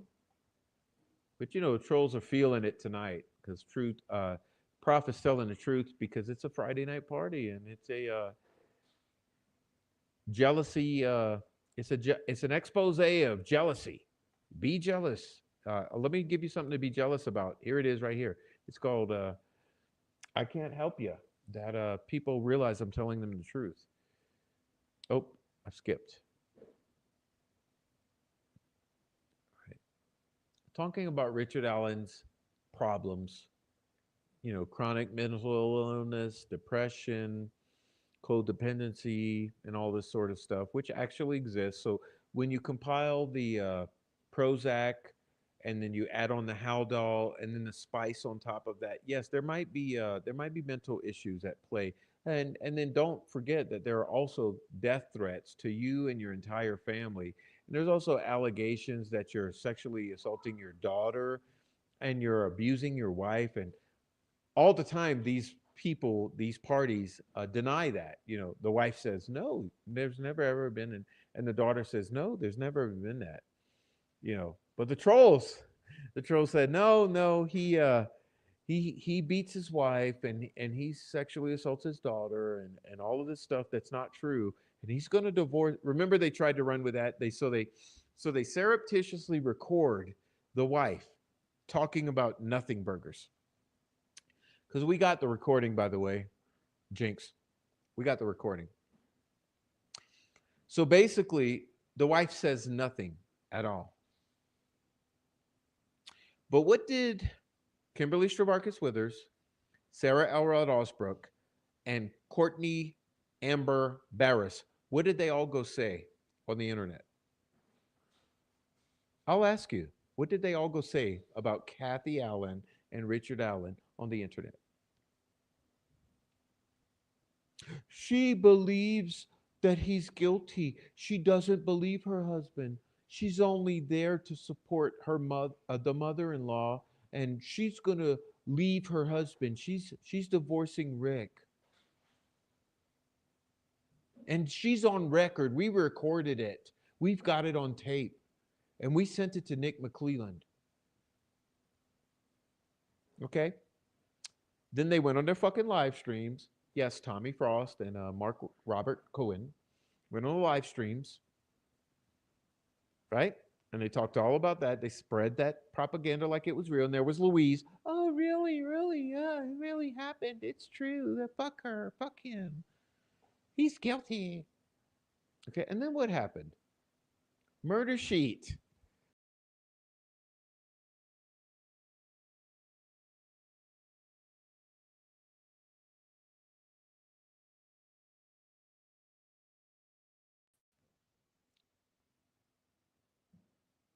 Whoops. I accidentally hit the wrong button. Hit the wrong button. No, murder sheet. Okay. So murder sheet came, and murder sheet literally text Rick Allen in prison.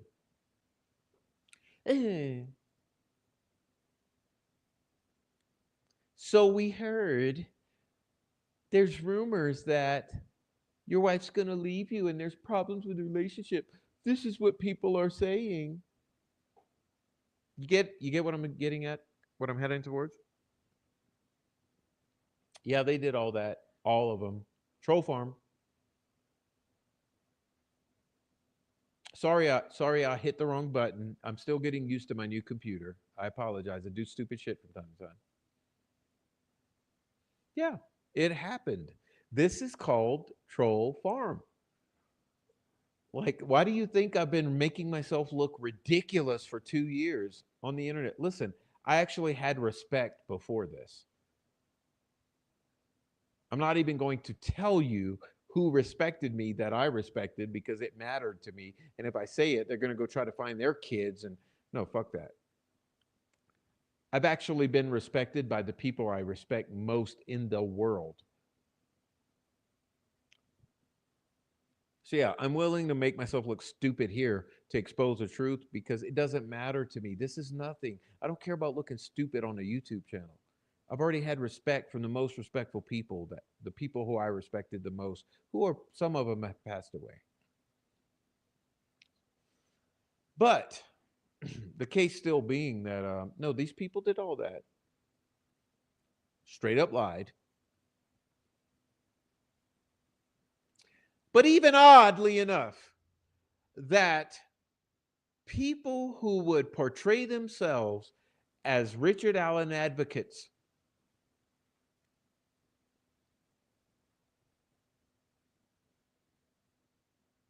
you know, the same people trying to discredit the prof, like, those I mentioned earlier, would try to take advantage of Kathy Allen and Rick Allen. Oh my God. Why on earth would some lawyers on YouTube try to take advantage of Kathy Allen in this situation? Someone want to describe that to me? Someone explain that? You want to fuck with me? Keep fucking with me. Because you want a war, we'll have a war. I mean, I've already had wars. Now, is that spicy enough for a 5,000 sub celebration? You asked for it. You came after me. I didn't come after you. You want to keep coming? Keep coming. See, I would never try to take advantage of those victims.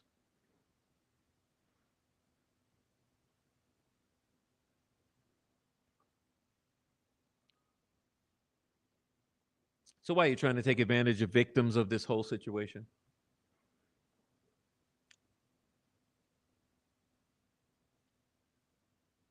Well, let's be honest. The only thing I get on here is fucking grief and distractions. When you people call my cell phone and you talk to me for 3 hours with a bunch of fucking bullshit, or when you send my friends stupid ass clips trying to slander me, or when you send me emails threatening me, or when you do your stupid fucking Twitter posts and tag me, and you think I'm gaining something? What am I gaining? A heartache, a distraction, a a waste of my time when I could be doing something better?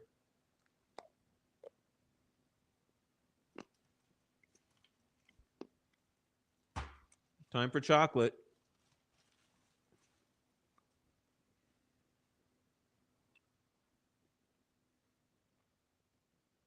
I mean, let's be honest here.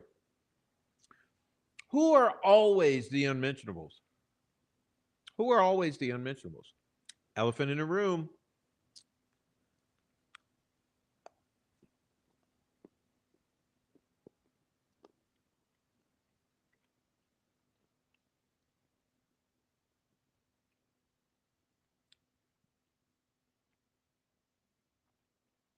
Hmm.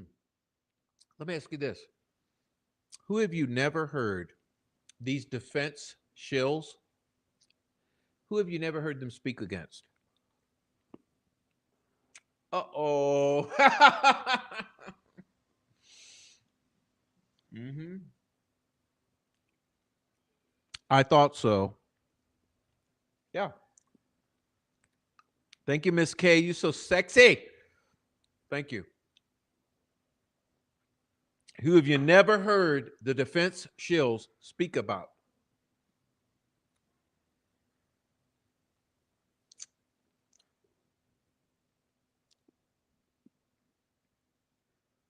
Let's see.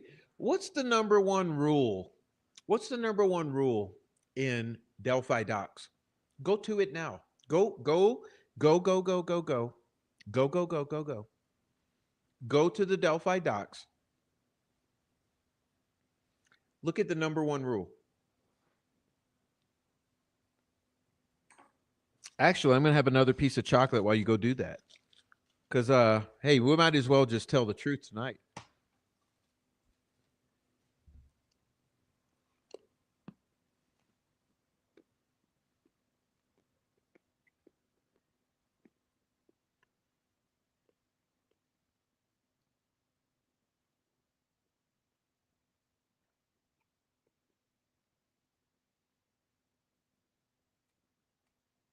Oh, Richard Allen. Oh, Richard Allen. Oh, Richard Allen. Oh, Richard Allen. Oh, Richard Allen. No talking about the family.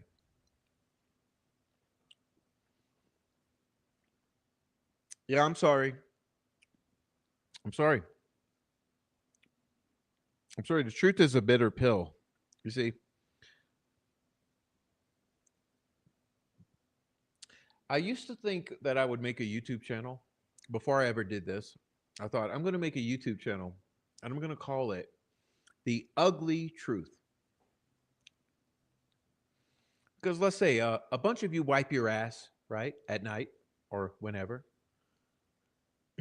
Let's be real here.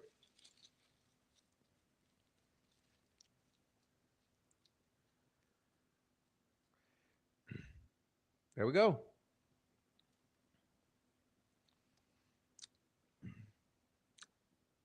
Truth is ugly. See, everybody's ass needs to be wiped, which means everybody's ass is stank and dirty at some point. So, truth is never beautiful. It's always ugly. I know. I don't know. I don't know. I don't know why at night. I mean, it's any time you have to. I mean, you know, this nature calls, right?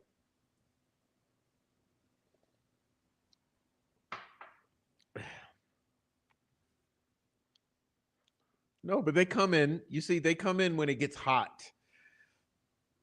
It gets hot. It gets hot at times, and it's a pretty hot night actually. It's Friday. It's Friday.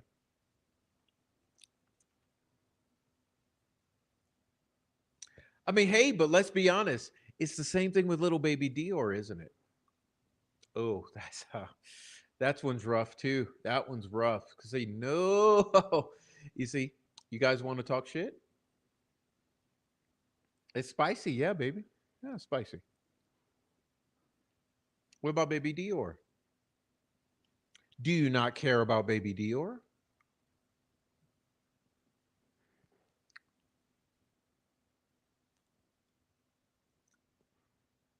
What's the elephant in the room with baby Dior?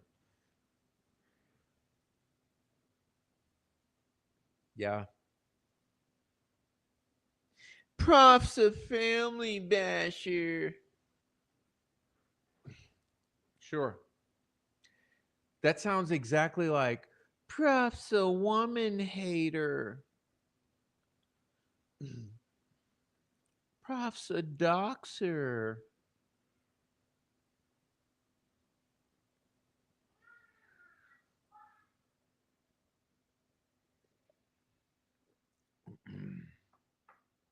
The gas lights don't work.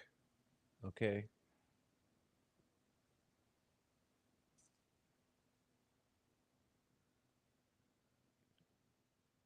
I'm going to tell you the truth.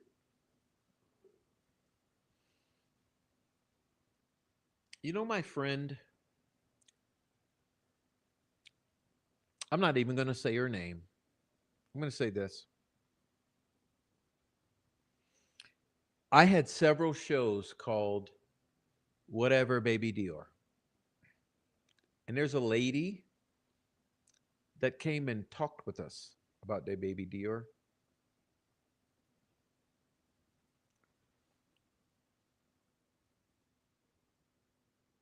Do you think she was lying?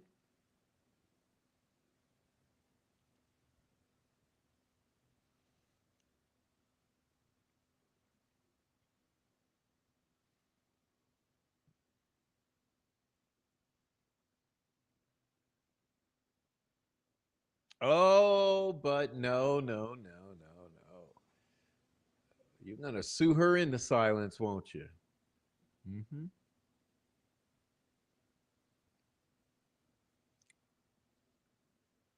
It's okay. It's okay. Because listen, no one will ever be able to erase the truth. I mean, hey, let's think back. Think back to that first sheriff that covered Baby Dior. And what did he say?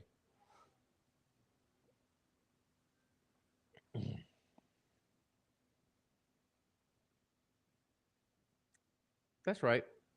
That's right. You see, sometimes things happen. And the thing is, are you going to tell the truth about it or are you going to lie about it?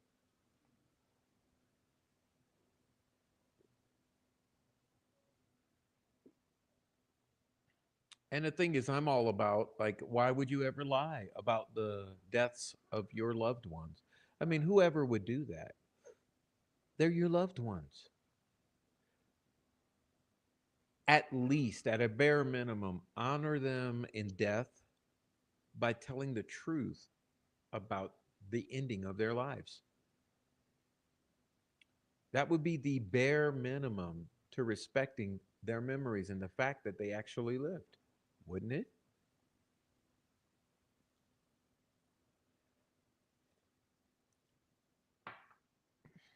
All right, so I guess I'm getting a little off the point of what we're supposed to be doing. Sorry. Thank you, Jade, for the super sticker. I truly appreciate that. Let me get back to this presentation now. I think I've lost my place because crashed the stream. So I'll have to find my place again. It was at least somewhere around here. Let's see where we go.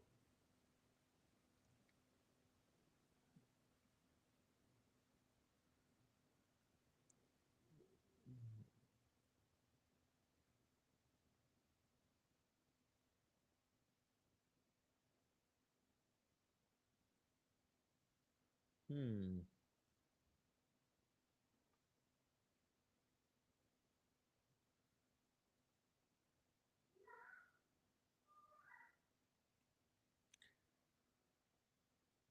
Sorry, I just got very upset by everything in totality. Like this is what I don't get.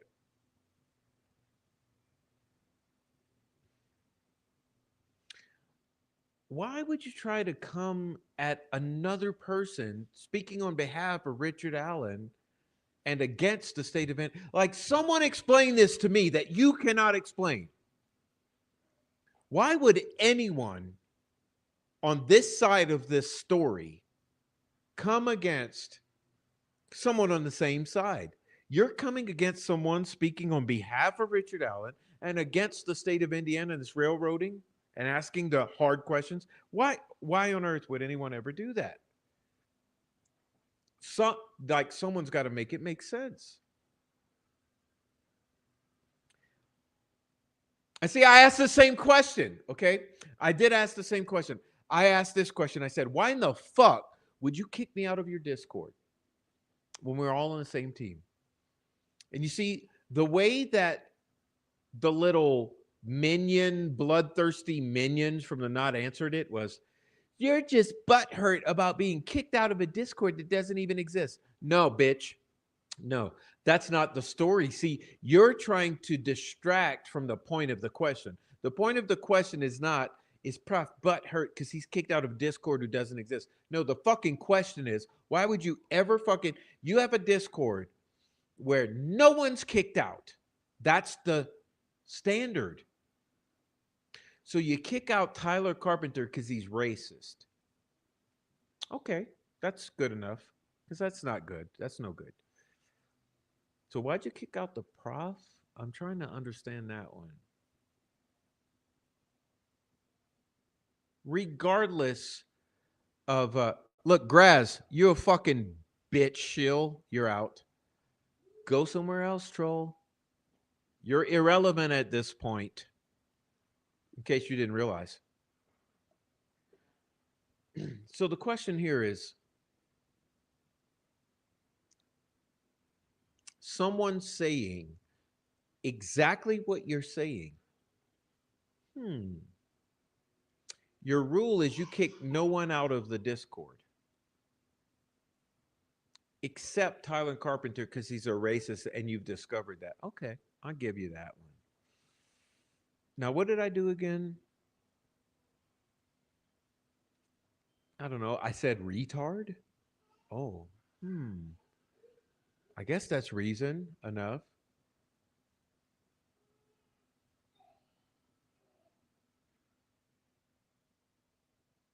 Because the argument here is not, oh, oh, you're just butthurt because you were kicked out of a Discord that doesn't even exist. No, look, troll. See, you have become Jinx 13. You're like the woke version. You're like the version who doesn't limp, doesn't smoke meth, and ain't Republican, and has an education. Okay, sure. And ain't a biker bitch. Yeah, okay. Okay, sure. So you're like the inverse Jinx 13. Gotcha. You're the same thing though. You're the same thing though.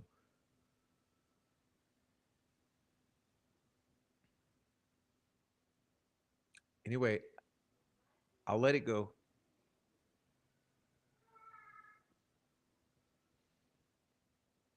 Where are we?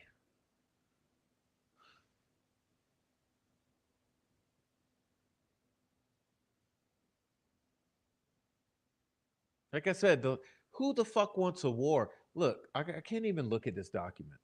Who the fuck wants a war when we're supposed to be speaking the same truth to the same power? Who wants a war? Explain that one to me. Ah, a little birdie gave me a phone call and said, Prof, you know what it is? Because they told me.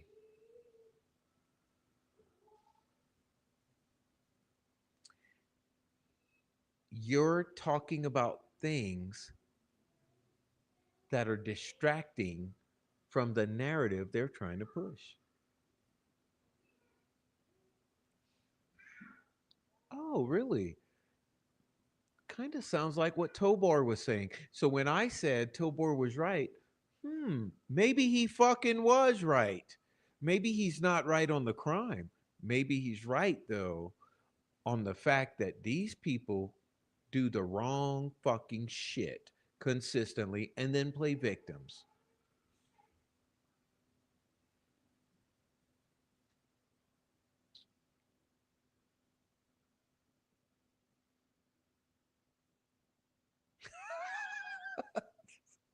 Sorry. Look, listen, I can't handle it because I'm triggered. Because, like, when I'm trying to get ready for a live, listen, none of you do these. Like, I haven't seen one of you do these fucking 3 to 4 hour lives. Do you realize what it takes? Like, how you have to be ready to sit here and expose yourself to the world for 4 hours? So, my friends tend to probably recognize a pattern that on the days I do a show, 5 hours before, I'm like, hey, I got to get off the phone. I got to get ready for my show.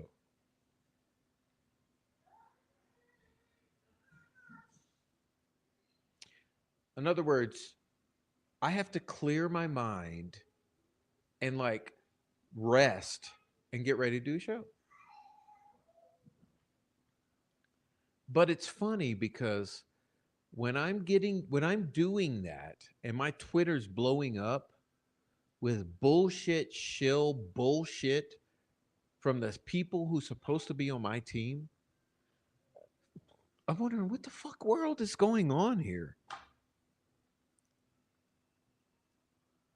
And you know what's fucked up? I think, this whole time, I'm like, the troll farm is laughing their ass off right now. So I'm sitting here thinking, what does the troll farm want to see most? They want to see the defense uh, uh, uh, side going at each other's throats, eating each other alive. That's their greatest fucking fantasy. That's what I think. And I'm like, well, I really don't want to do that. I don't want to give them what they want. I don't want to give the troll farm gratification. But hey, at this point, there's a choice I have to make. Troll farm gratification or truth. I'm gonna fucking tell the fucking truth. Cause you know what? Otherwise, why would I be here?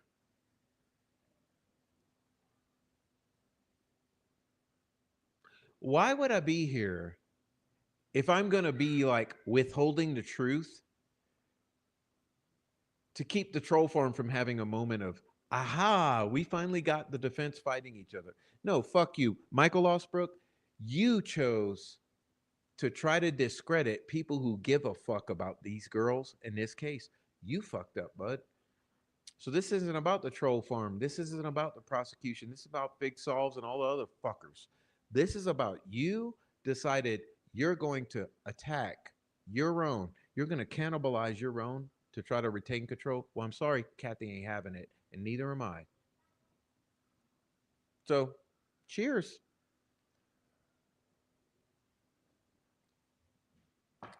Now, we should move on to finish the show because I've been on a rant tonight. But see, when you fuck with me, so you don't realize I'm sensitive.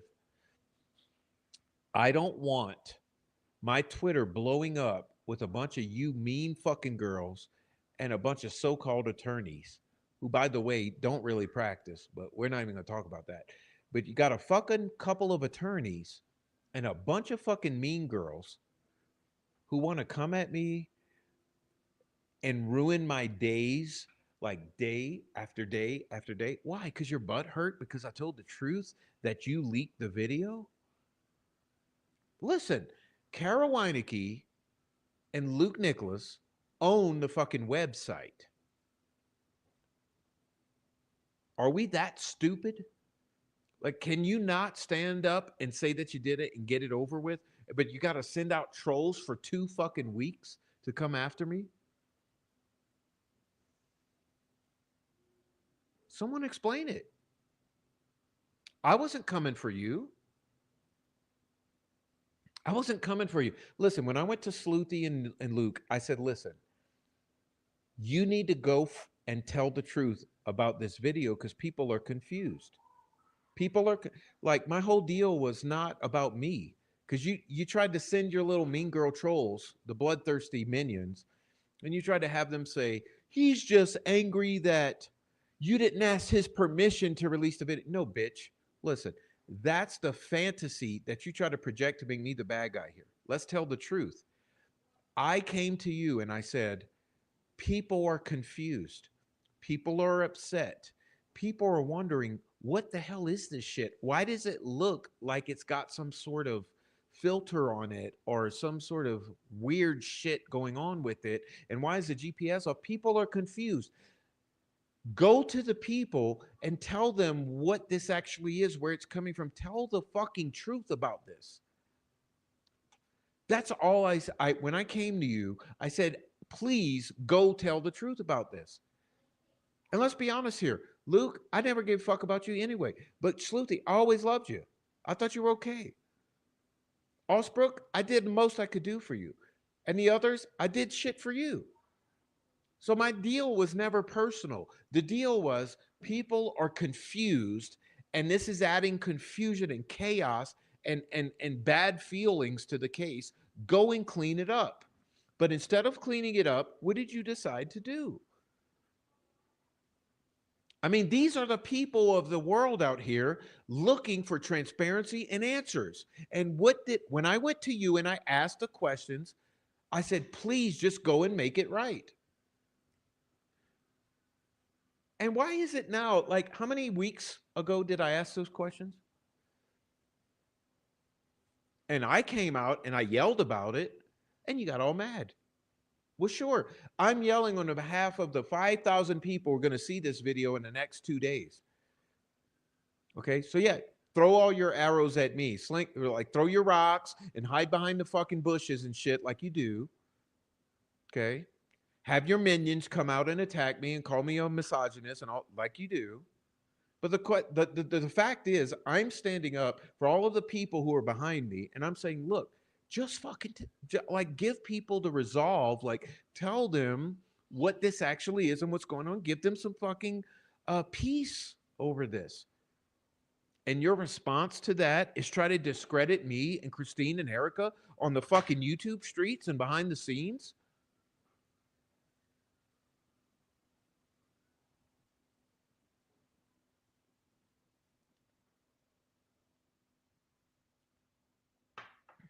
And there's other manifold problems. Like this is the problem.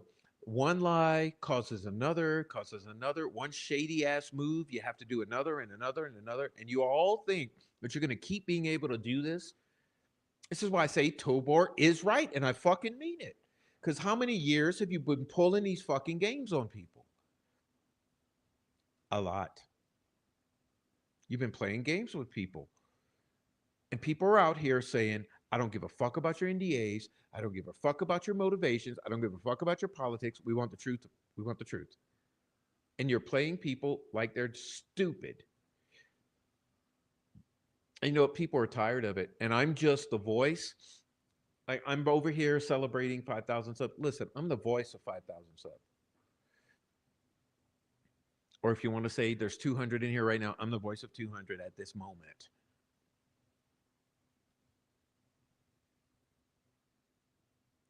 So, like I said, for years, I kept my fucking mouth shut and I tried to just put up with it. But at this point, it's like this. Listen, if you need another enemy, fine, fine. Because you've already made a bunch out here. Okay, let's be honest here. You made a bunch of enemies. So you need another enemy? Don't you need advocates or allies?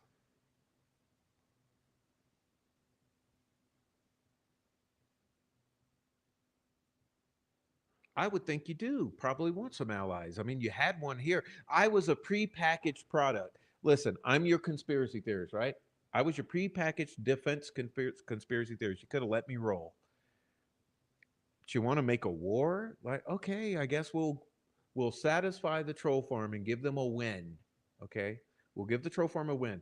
Defense is eating each other alive. Fine, sure. But guess what? I'm not going to be on a losing side because I'm the one who's being transparent. I'm not hiding things from the public. I'm not pulling fucking puppet strings behind the scenes, throwing rocks, hiding behind shit. You are. So I'm sorry. I'm sorry. Like this is supposed to be a celebration. Listen, this is a celebration of liberation because I'm saying go fuck yourselves because you didn't have to try to harass me with Twitter. You know what? Twitter for me, I don't even give a shit. I'll delete that Twitter tomorrow. I don't like Twitter. You know how I use Twitter? For news that's breaking. I don't use it for Delphi pontificating. So when something's breaking, like, I don't know, volcanoes or fires in California, yeah, I'll look at Twitter. Twitter is not my go to. But you wanted to use Twitter to try to throw stones? Okay, let's do it. Let's harass the shit out of me and ruin my fucking Wednesday and ruin my Tuesday and ruin the Monday before because you want to send your little fucking minions with the harassment prof. Like you guys should have grown up. You really should have grown up. And look, I deleted most of the shit and blocked most of you because you're all dumbass libtards. Let's be honest here. You're retarded and you stand behind people who are murderers.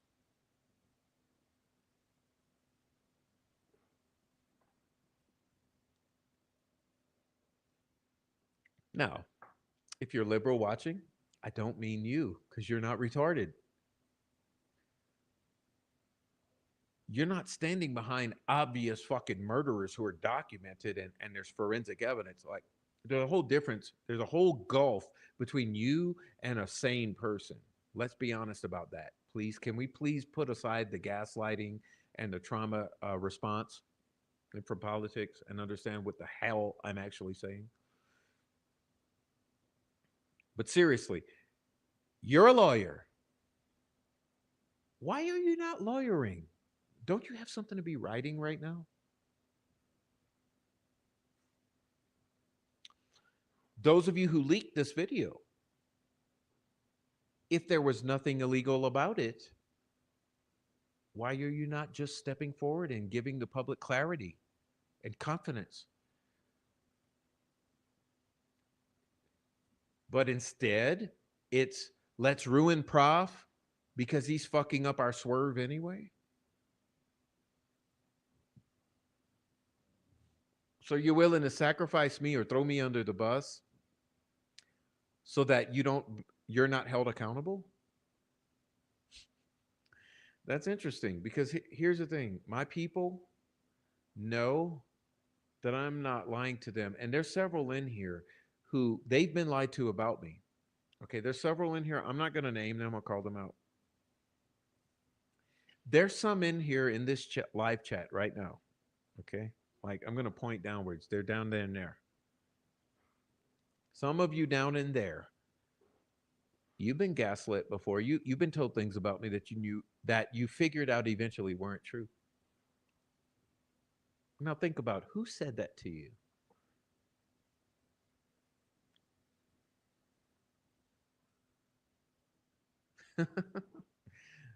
Hey, good, good Kaleido. Here's the thing. You know what? You know what? Let me just explicitly lay this out for people. Okay, I'm going to help you understand right now because people like to make me bad. And I'll make this very clear. Listen, I don't believe in censorship. I believe the only speech that should ever be banned is domestic terrorism. In other words, threatening to kill someone and terrorizing people. Now, Prof, you're not woke. Yeah, you know why? Because I don't fucking like to be told what to do. I think it's way more retarded to say artard than retard. Because if you're going to say artard, why not just say retard? Because that's what you mean, right? Like my grandmother was the most wonderful woman I've ever known. I mean, other than my mother, probably. I don't know. It's hard to distinguish.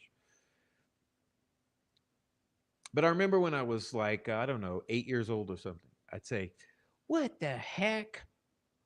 Or something like that. And my grandmother, she'd say, baby, you might as well say hell because that's what you mean. She said, you might as well just say it. Now imagine this is a 60-something-year-old woman to an 8-year-old child, and I'm a baby. And I realized then, at that young age, is, oh, okay, when I say what the heck, my grandmother knows that I actually mean what the hell. So she taught me directly. See, this is how actual learning takes place. You teach through modeling and through direct instruction. So when my grandmother said, you might as well just say it because that's what you mean, I learned immediately at 8 years old, oh, censoring my language doesn't work because it's really what I mean to say that matters. So when you say, he's such a artard, he said artard, well, what that means is you're just being stupid by censoring the language that you actually mean to use. So just say it.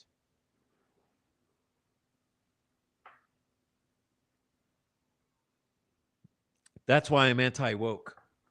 Okay. It's why I'm anti woke. And I'll never be woke because I find it offensive for that reason. And it doesn't mean that I think liberals are wrong because liberals are not wrong. Neither are conservatives. They're two flavors of bubblegum, if you want to say it that way. But both extremes are absolutely wrong.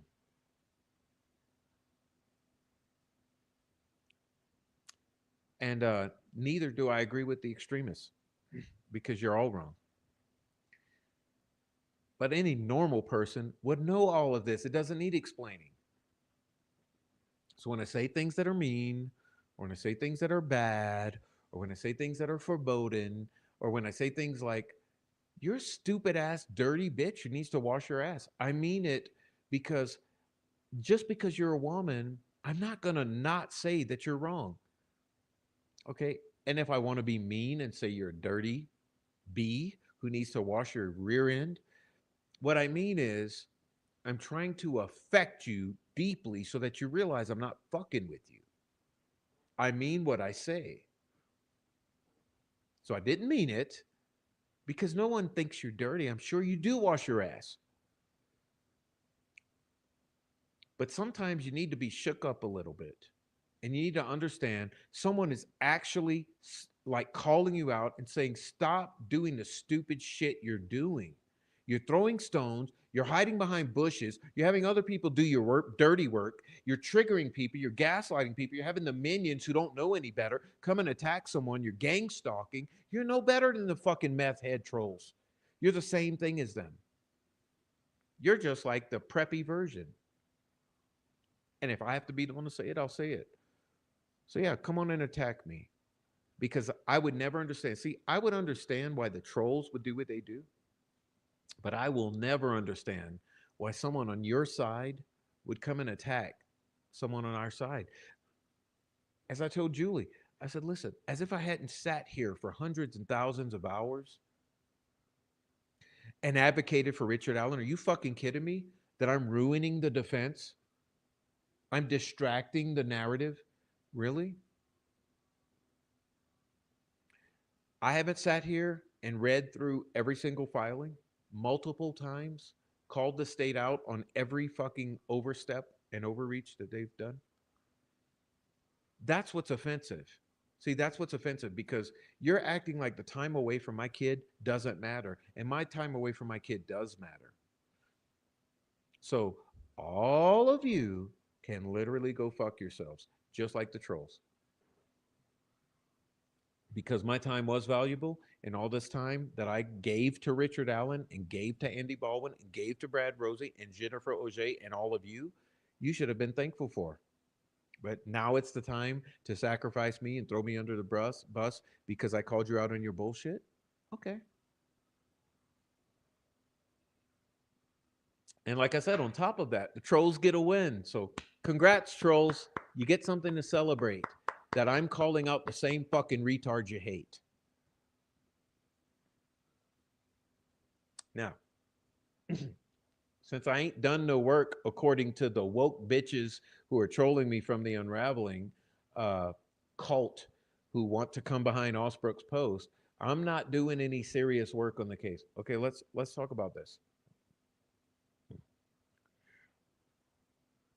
Let's talk about the fact that I've had at least 150 to 200 comments at least since trial say, you know, Prof, I was always believing the state's theory, but since trial and since I've been watching your channel, I actually understand now that this shit wasn't right and this guy was railroaded.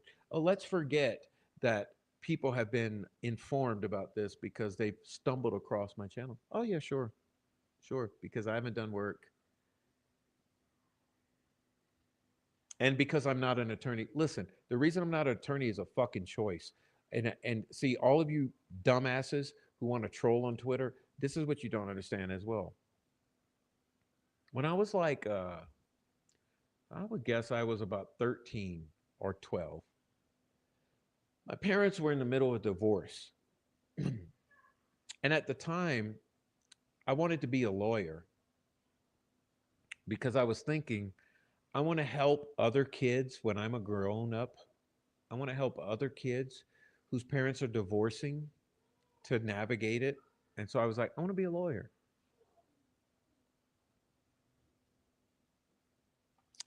Until I kind of like got further, I became a I became like a teenager, a high schooler. I got into music and art and theater and this sort of stuff. And I said, you know what? I don't want to be a lawyer anymore. I would never want to fucking be a lawyer. Like anyone can be a lawyer. And it's all about money. And so I said, you know what? Fuck being a lawyer. I want to be an artist.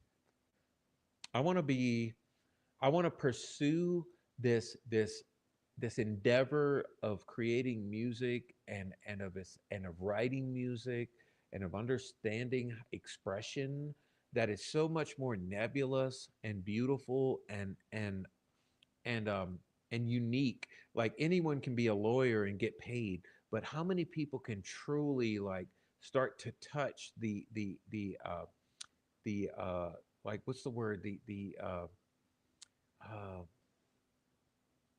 it's like uh the effervescent, you know, like like effervescent fucking molecules of light of art. Who could ever do that? And so I chose as a teenager to go that direction. And I said, you know what? Fuck a lawyer. I'm going to go for the effervescent, uh, almost untouchable, abstract beauty of art. So before you come shaming that I haven't done anything with my life, by the way, I've retired as a teacher of children for 20 years because I obviously I've touched a lot of lives that you know nothing about because you know nothing about me. I've also accomplished life dreams, something else you know nothing about. So I'm pissed off. You know, I'm pissed off that you and all of your people would actually try to do this on top of what else you're trying to do that I also know about.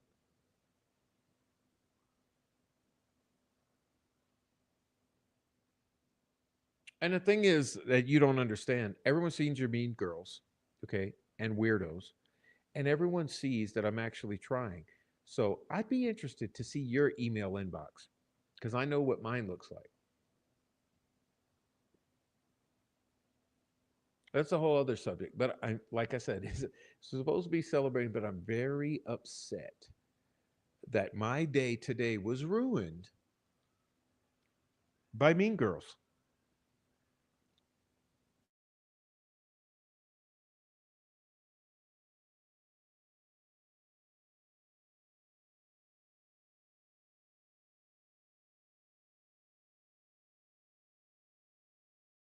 And I honestly thought we had gotten past it because I was like, well, surely, you know, I've already said a bunch of mean shit 2 weeks ago. Surely we're done with that.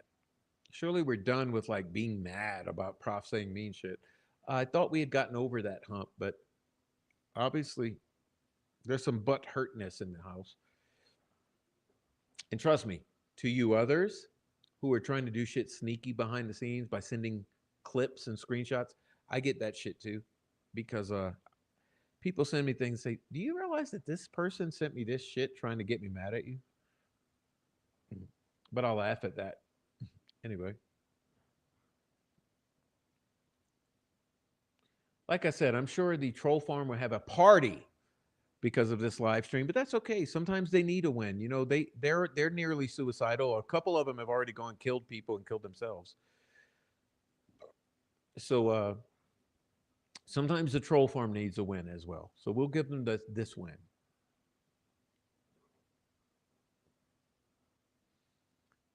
All right. But yeah, the misogynist, racist. Oh, that was another one thrown at me. I'm racist. Ladies, both my kids are black. So yeah, I'm racist. Sure. Let's go with that. Let's see. Racist, misogynist, ignorant, lazy, incel. Let's continue. Oh, where are we? So I was saying how Dr. Westcott did a good job at bringing accountability to Monica Walla. So this is kind of going through that. We'll skip through it. Trying to get through this. McClelland um,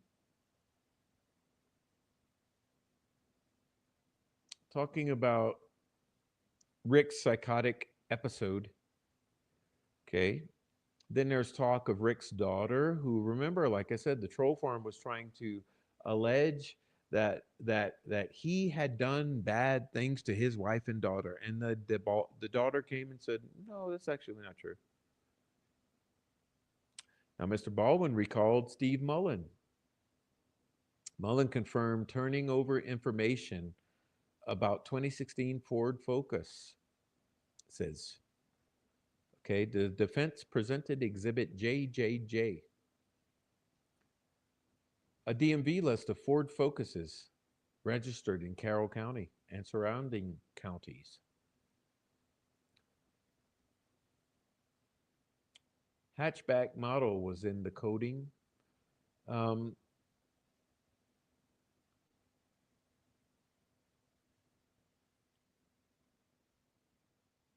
Baldwin noted that there was a whole bunch of BS around the vehicle. Boy, that's it. If that's not an understatement, I don't know what is. That's an understatement. Oh, I didn't mean to turn it. Okay, here we go. Asked how many people own similar vehicles, Mullen said he didn't know.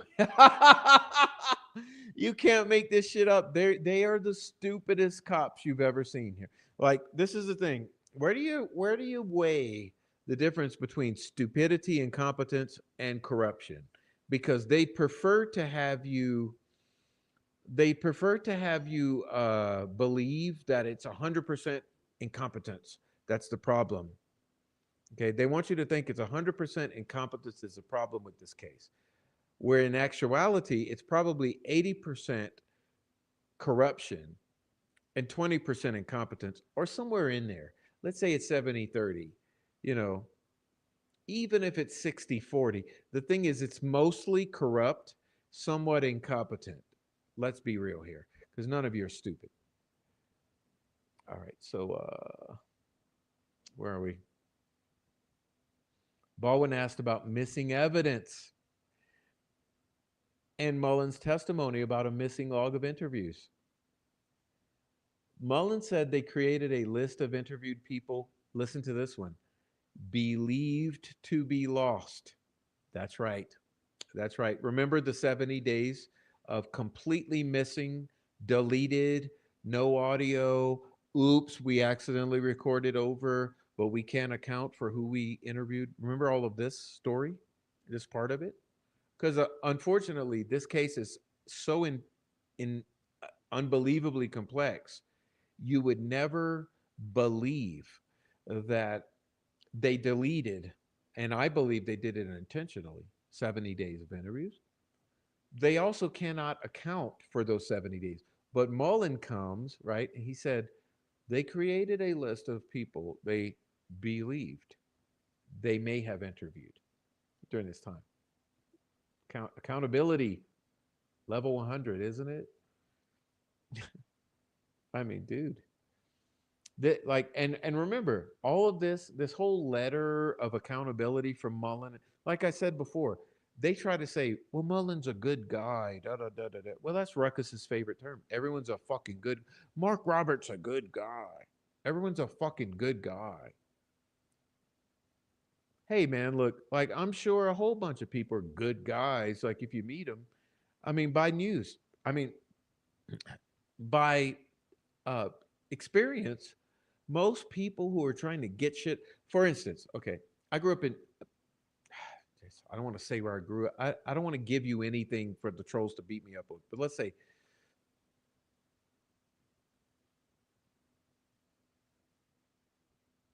I, in my beginnings of my gigging career, doing music gigs around the communities,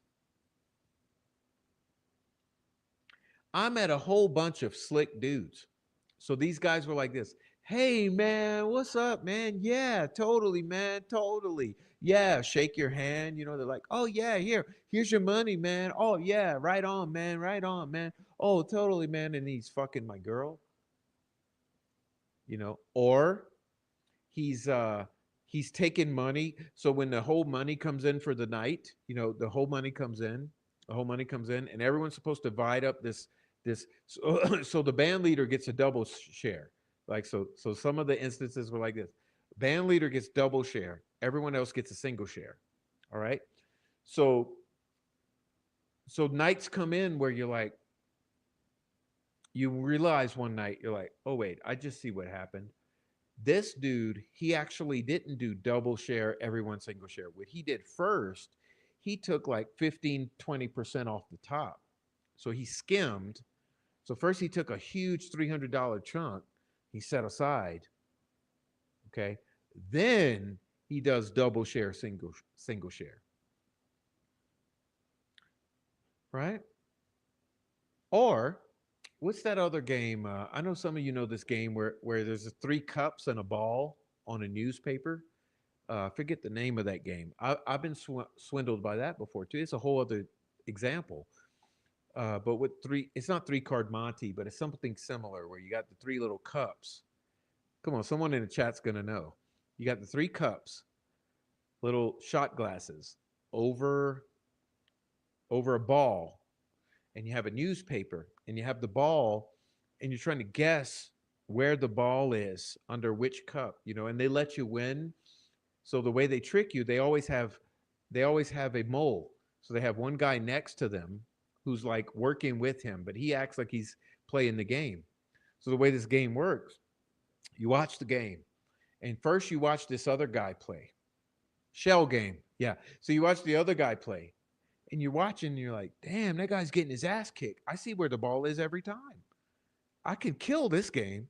So you're like, yeah, here, I'll put $60 down. Here's 60 bucks. I'll play this motherfucker. I'll make some money.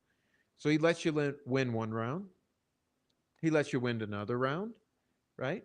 And he might even let you win the third round. But eventually, he starts switching shit up, and you lose a round, and you lose a round, and then you lose a round, and then you lose a round till you're at zero. Because then once you get to zero, then he starts making money. Then he'll make you lose another round, and then another round, and all of a sudden, you're trying so hard, you're 3 to 4 rounds in the hole. So all of a sudden, it's 20 bucks a round or whatever. You're like 2, 4, 6, 80. You're 60, 80, 100 in the hole. And this guy and his buddy just swindled the fuck out of your stupid ass, right? That's the game. That's the game.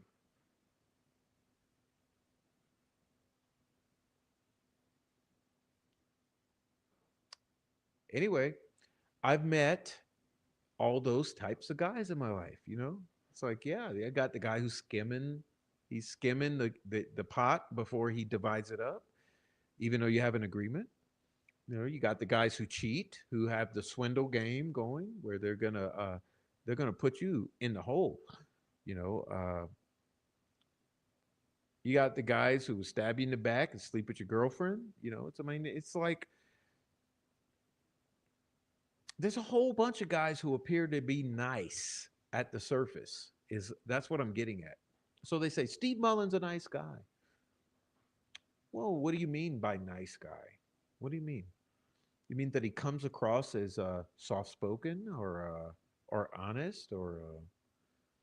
But let's not look at how he comes across. How about like just like pretty girls on live streams? Oh, she's pretty. I don't ever see her attacking anyone. Yeah, well, how about we look at the actual effect of all of this gamery? What's the effect? What are they actually? Well, let's say with Steve Mullen. Okay, Steve Mullen. Well, all I know is you deleted a bunch of shit that you can't account for. You come up with a fake list of people you interviewed. You come up with some kind of letter that's undated that you say accounts for some sort of accountability of how this all happened. And we got discovery that's disorganized as shit, that's confusing all the investigators and the defense team. But yeah, I'm sure you're a nice guy on the surface. Kathy Shank, yeah, I'm sure she's a sweet old lady on the surface, the way that it looks. Shit, Becky Patty.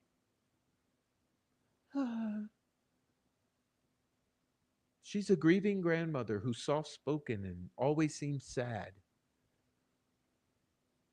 You see what I mean about this difference between what actually is happening versus how it looks? So, when I look at this court and all that happened in this trial, I look at it in the same way. This is how I see Gull and Nick McClellan. Nick McClellan wears a suit. Yes. Okay. Lauren True Crime, she has makeup on and she has a fancy looking channel. Okay. And she has a husband sitting there. But what seemed like Murder Sheet, okay, they have their shit together. They have their act together, right? They have a professionally produced podcast, which means they write a script, which takes time. They sit down behind nice microphones and record the script, right? But I never look at the surface. I look down below. What is the end game here? What are you accomplishing? And see, when I look at the end effect, it's how my mentors taught me. You don't look at how the shit comes across. You look at like what is the meat, right? What is the meat? And the end product of all of this shit is fuckery. And that's the end deal. Like the end deal is going to have integrity. It's going to have truth. It's going to have reality and meat on a bone, or it's going to be shallow. It's going to be lacking. It's going to be artificial, and it's going to be lies. And this is where the dividing line is for me. So that goes to politics for me. Okay, so when I go to I'm not woke, I'm anti woke, it's for that reason. I don't give a shit about the surface and how shit looks. I'm looking for the end game. Who's making the money? Who's spending the money? Where's the money going? What's the outcome? Who suffers? Who benefits? And all of this. And so, Delphi murders, you can't help but look at this trial and understand immediately that there's something afoot. Okay, there's something afoot here because you have to suspend disbelief to an unreasonable proportion to swallow any of what this law enforcement has tried to put across with Delphi murders. And that's just, this is the reason the numbers are on the side that they are. Like we've got 85% who are on this side, and there's a reason. There's a reason.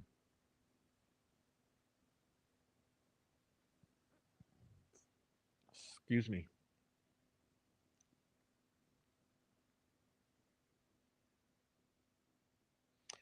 All right.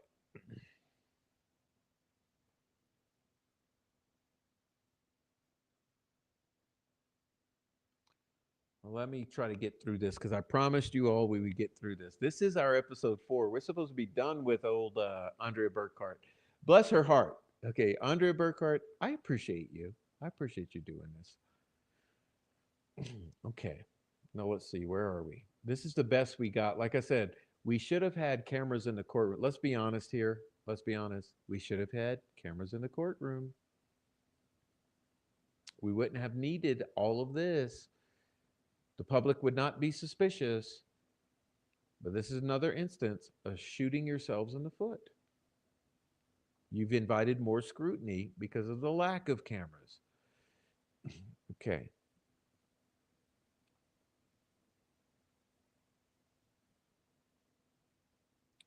Oh, Baldwin said, "Hey, Mullen, on March 18th, you told the court there was no log."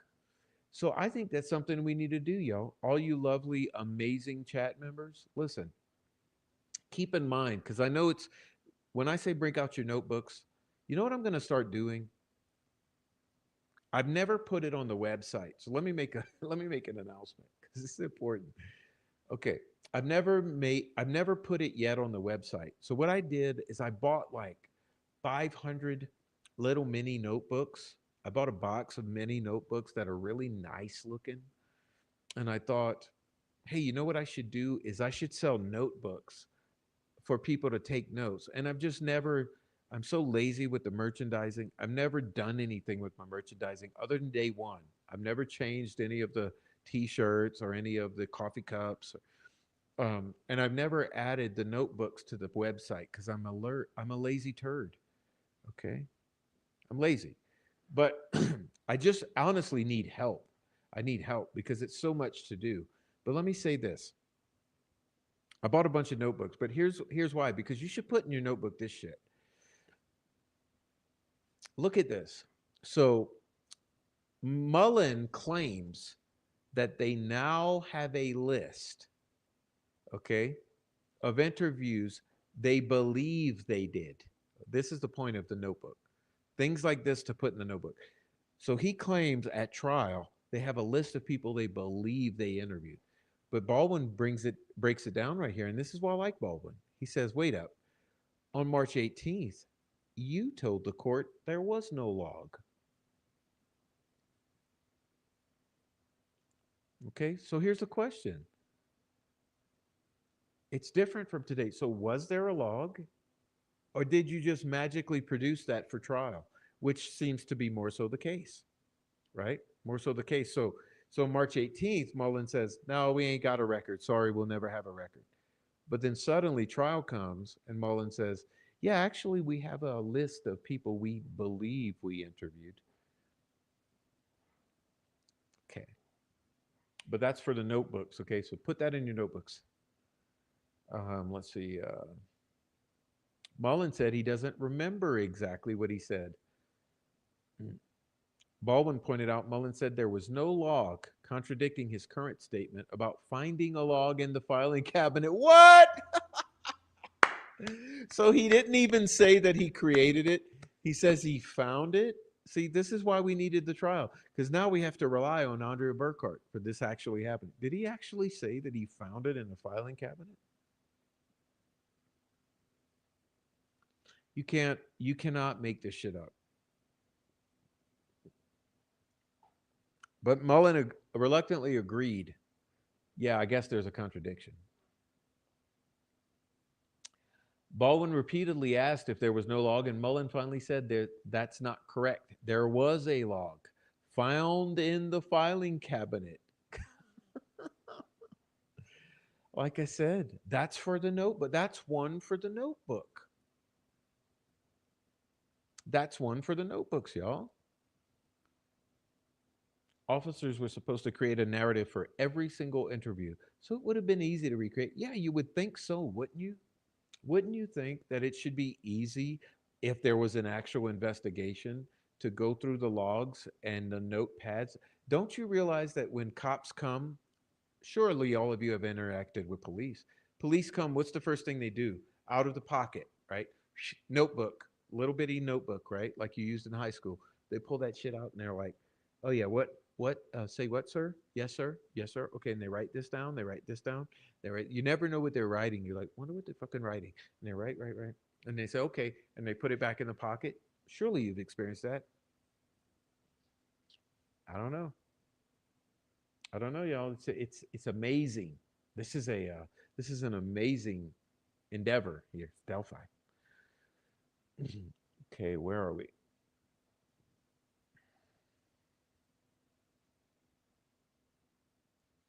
Regarding social media, looked at. Oh, this one's rich. See, this is another one. I wish we had the trial on camera. Look at this one. Social media between 2017 and 2022. Mullen tried to imply that he looked and saw nothing on social media for all these years. Really? When the internet has how many thousands? I think I have 38,000 screenshots. And I know that every single person I know that's one of the OGs, they've got like 20,000 at least. So between us all, I'm sure we have like 100,000 screenshots from social media over the Delphi murders. But yeah, no, regarding social media, Mullen tried to imply he looked and saw nothing, but then he had finally admitted he never looked. Oh, amazing. Amazing. Social media. Of course, nothing there. It's a nothing burger. I mean, you only had people to confessing to the crimes, confessing to being there that day, confessing to seeing things, confessing to hearing screams, confessing to all kind of shit. It's all out there, and all the OGs have it. And I'm talking about you. If you are listening and you know who I'm talking about, all my bestie, uh, I like to call you my girlfriends, but you ain't my girlfriends. You're ladies who are my Delphi OGs. All the OG women on this case who got 30,000 screenshots each. You know, the ladies, the ladies, they got all the screenshots. All right, continuing.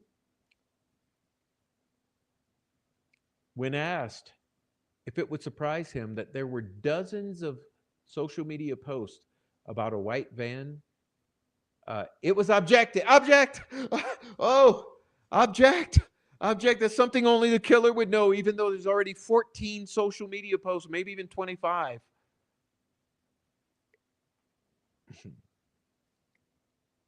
Where are we?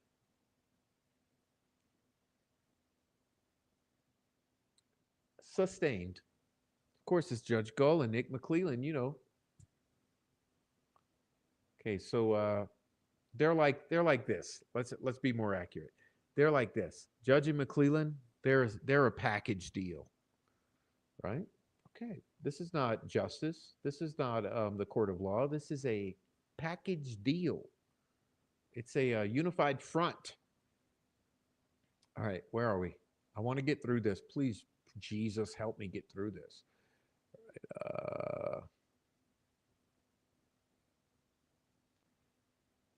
Of course, they say the van was important. They say he confessed to van. They say there's no way no one knew about a van, even though a van. Hey, wake up call for you actual retards in the back. Do you realize Brad Weber's white van appears in the helicopter footage that was broadcast that everyone knows today, to this day, as the helicopter footage? Go back and look at that helicopter footage. Hell, if you're on my channel, I've already uploaded it to the channel. It comes from Facebook. Okay? So on the helicopter footage itself is the white van. Not to mention the 15 minimum Reddit posts and other places where the white van is discussed. There's also, for all of you really deep diving OGs, you will know that there's a brown van. There's two vans that are discussed, and actually, I would say three, because on that Packers footage, there's a third van, which is a second white vanish looking vehicle. Enough said. Enough said.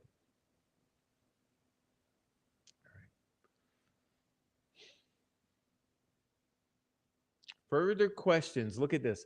Further questions about white vans are objected, object, sustain, sustain, sustain. Get the pattern?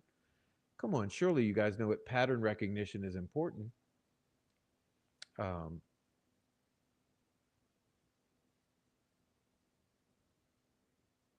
Mullen doesn't recall shit about Weber. Okay, listen, do you guys know that even Weber's mother, come on, let's be honest here, even she knows there's something questionable here. Let's be honest. We talk to everyone. All right. Blah, blah, blah, blah, blah. We got the ATMs, we got the blah, blah, blah, and the changing of the money, and the ATM runs out of money. And what about your activities? And of course, he tells the untruth about the timeline because that's what's happened. Of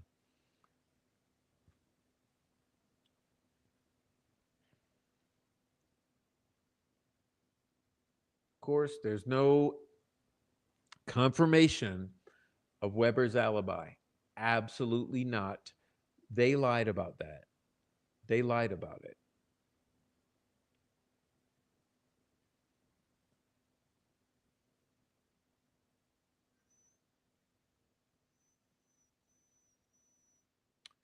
I don't know. There's more about all the Brad Weber.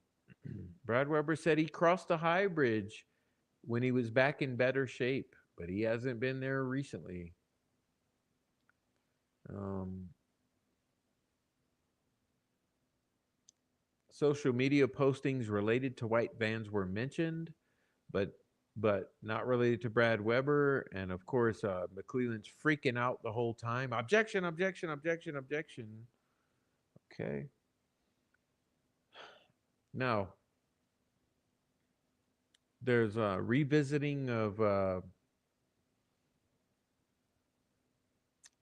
handkerchief at the crime scene, which was Vinlander green, by the way. Not that that might mean or anything or not, but I found it odd that Abby had markings on her face, which could have indicated some sort of muzzling using the green handkerchief or some sort of thing to cover her mouth. But of course, we're going to ignore that that ever happened, just like the binding marks on the wrist and ankles, which we're also going to ignore actually existed. And of course, we'll never get the autopsy photos, so the public will never be able to discern for themselves whether there are marks on the wrist, the ankles, and the face. Get what I'm heading at with that? All right. I hope you guys understand what I just said. Okay. I'm gonna skip about the bullshit about whatever. Blah blah blah blah blah. Of course, Richard Allen was tortured. Um, if you don't think he was tortured, then you should probably go to prison yourself and experience some of it for yourself and see how you like it.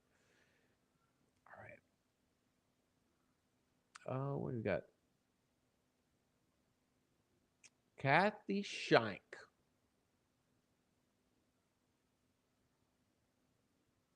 What is this?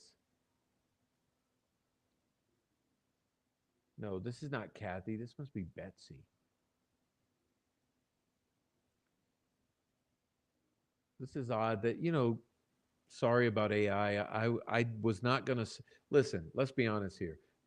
Since I'm already not good enough, did you actually expect me to sit through 7 hour streams times 21 streams of Burkhart to write handwritten notes for you? You know, do you honestly think that I should have sat here and handwritten all of Andrea's notes and by listening to all 7 hours of her streams for fucking 21 days when AI could just spit it out for me like this and give us a few errors? So, yeah, no, I wasn't going to do that. So let's continue. The discussion takes place around 3:20, about 40 minutes before the time the judge was estimated to consider releasing. Um, Andrea filled over two-thirds of her legal pad with notes from closing arguments. We'll see what this gets into. She was not confident that the line would guarantee a courtroom place, so she's consistently look. Andrea complained the entire time, rightfully so, that there were problems with getting into the courtroom, which is why it should have just been televised. Like to make it prohibitive for this trial is unreasonable. It should have never happened, especially when this judge is supposed to be an advocate for transparency in the courtroom. Whole other subject. What's up, Christina? Come on in. Um,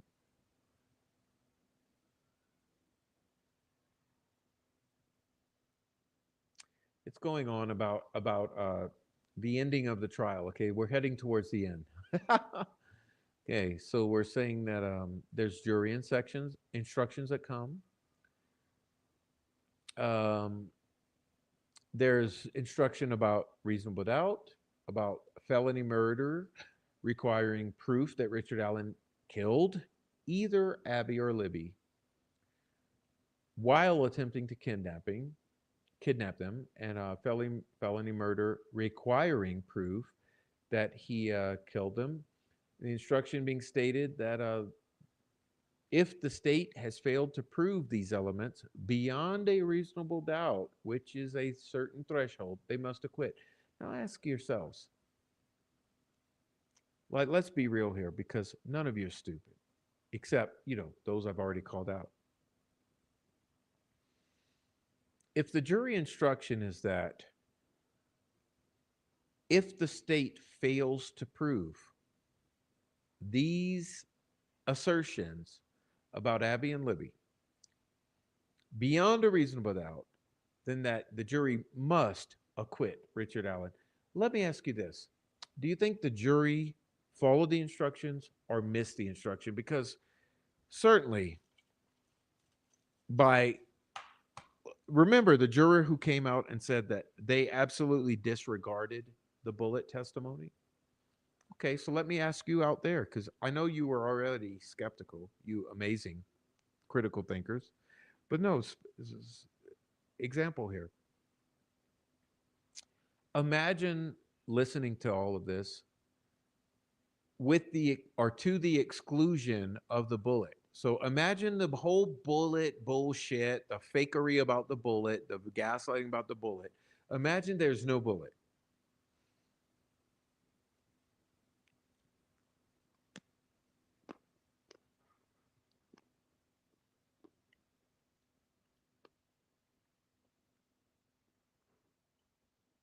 Need I say more?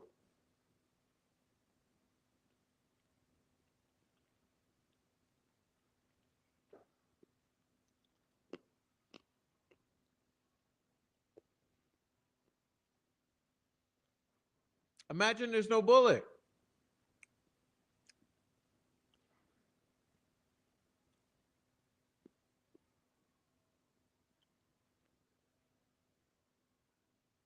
If the state fails to prove these elements beyond a reasonable doubt and there's no bullet, you must acquit.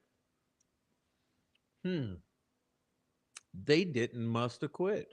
They did acquit. Something smells wrong. The jury has a duty to vote not to convict if reasonable doubt exists. So without the bullet, where is reasonable doubt with this case? Come on, man. You've got zero, zero, zero. The only thing they have is the assertion that he put himself there in the general time zone of these murders. That's the only thing if you disregard the bullet.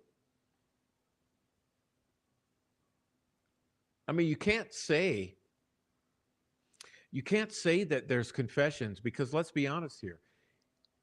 Not only did the doctor Monica Walla say there was a genuine psychosis during these confessions, the supervisor of Monica Walla, everyone, in other words, every medical provider in this chain of command says there was a genuine psychosis.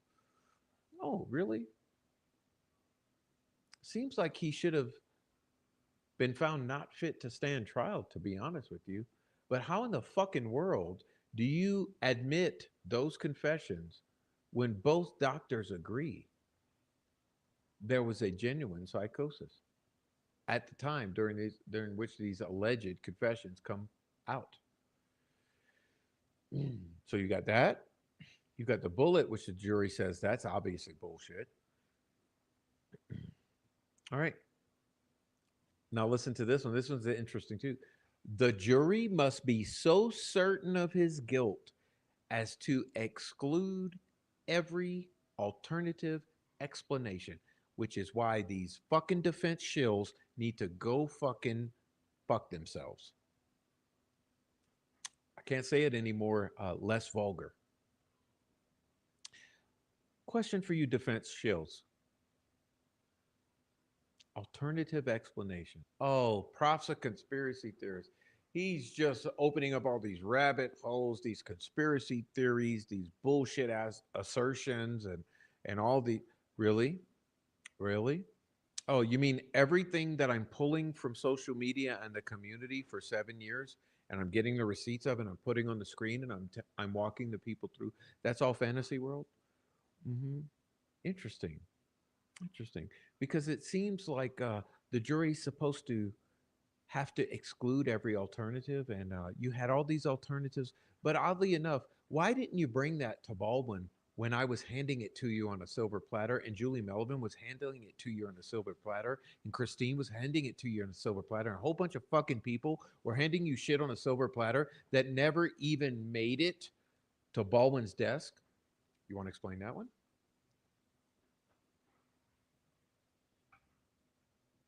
No, that's rough, isn't it? Oh, that's a bitter pill. That's a bitter pill to swallow. Sorry to get back to shaming the dumbasses. No, but they listen. What they were worried about was who Jennifer Ogier was fucking. Oh, Matt Hoffman. Really? You're worried about the sex in Baldwin's office?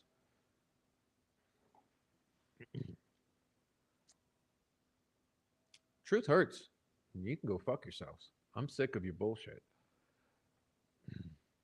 Um, sorry, I get a little mad because I don't like to be discredited and shamed when I don't have to be here. I chose to be here, and you want to fuck with me when I'm just here to have a good time. Okay. Who cares? I don't. Listen, this is the least of my worries of any of that. I give zero shits about that. That's why I never care about all the sextortions. Like, you think I care who sends news to who shames who texts who? I mean, listen, I've been sent inappropriate messages. You think I give a shit about those? It's like, you're either gonna come here. Let's be real here. One thing guys get over real quickly is I don't care about what you say. I care about what you do. Okay? Sorry. It's a whole other subject. Um, moving on. Moving on. Where else we got?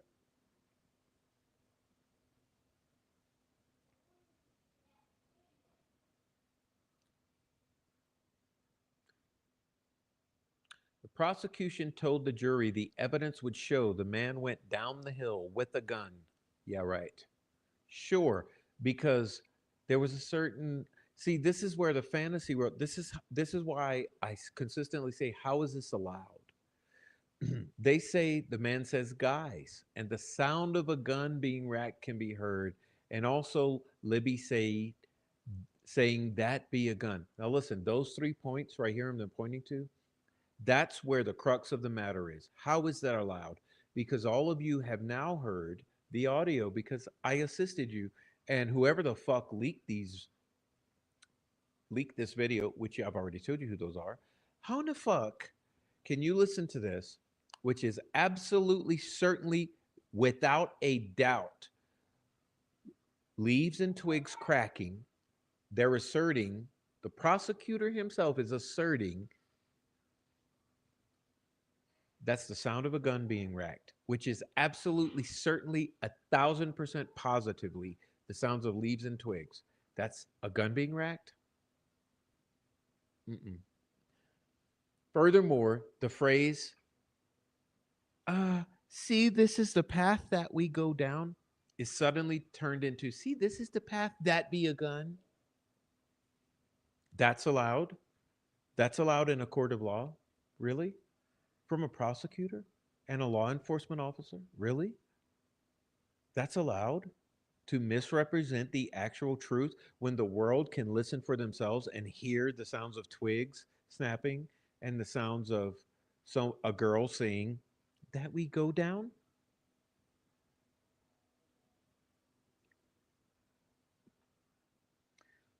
Of course, the audio was so horrible in the courtroom. Listen to this. Now, this is going to bewilder you because I've spoke to 5 people who were sitting there, fat asses and skinny asses and sexy asses and old asses, all in this courtroom, all variations of asses that I spoke to who were sitting in the courtroom. They all say, "Prof, the sound was horrible in the courtroom. Horrible. Bad speakers, bad acoustics." And listen, Andrea says they the even though sitting in the courtroom, she honestly has not heard these things even on the enhanced video because the sound was so fucking bad. Do you get what I mean? Like, so not even Andrea, not only Andrea, but all the other independents that I spoke to on the phone, person to person, not through email, not through text message. I spoke to a handful of people, ladies, who were in the courtroom. Every single one of those ladies said, "Prof, the sound was horrible in there." Because I asked them all. I also asked them what they saw. They also told me you couldn't see shit, even though it was a big screen. So you can't hear shit. You can't see shit. Let me ask you this. What did that jury see in here? So then They can't see and hear for themselves, so they're taking the words of a law enforcement officer with the entire backing of the state of Indiana behind him and a prosecutor saying, no, there's a gun being racked. No, there's the mention of a gun, which is all a falsehood. Okay. Because now that you have the files and you can put in the earbuds and listen for yourselves, you know for yourselves, for your own purposes, all of us can absolutely be convinced that it's the sound of sticks and it's the sound of a girl saying, this is the path that we go down. Anyway, let's continue. We're almost done here. I apologize for going on and on and on and on and on.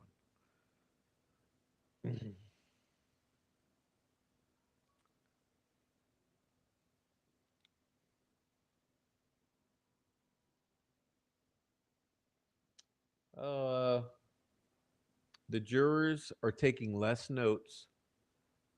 The jurors are becoming disengaged, is what this tells me. Um,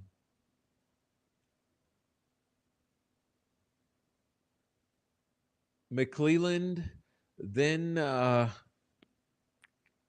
does his worst uh, moral infraction of the entire trial, which is he does a closing in which he tells this story, this fantasy world story, and he puts up every gory photo of the victims that he has. So like the dead bodies with throats split open, slit open. He puts those up. The nude dead bodies with blood on them, he puts those up. The autopsy photos, he puts those up. He puts all the horror in the jury's faces. And keep in mind, he does that. And then he says, bridge guy, bullet, and a gun. And these girls were heroes. They filmed their own murderer, Richard Allen. And as she was dying, Abby was so brave and heroic. She took that phone and wiped it off and hid under her own dead body, knowing she would help catch her killer. Both these girls were heroes. And look at their dead bodies slaughtered, cut to shit, bloody, pale. Look at the autopsy photos.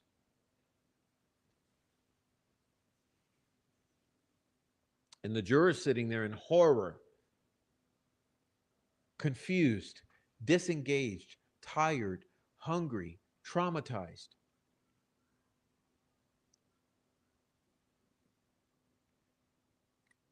Fed a fantasy. I mean, it's kind of like they did the if you ever listened to the Montauk Boys story that was told in the 90s by a few of those guys,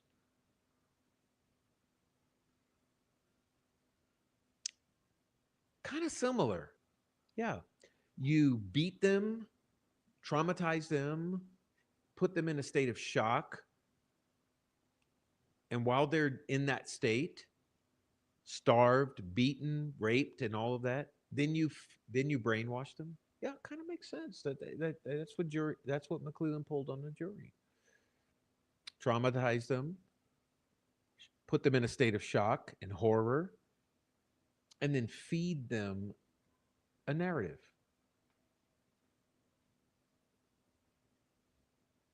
They're exhausted, they're traumatized, they're in shock, they're horrified. So, and you feed them the story.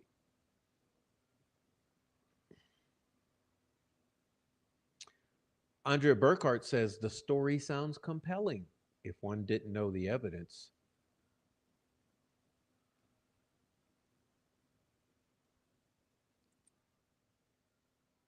Now,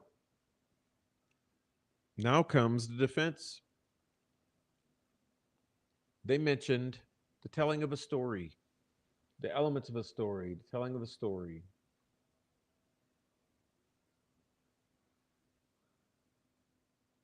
they try to explain away how this story doesn't make sense.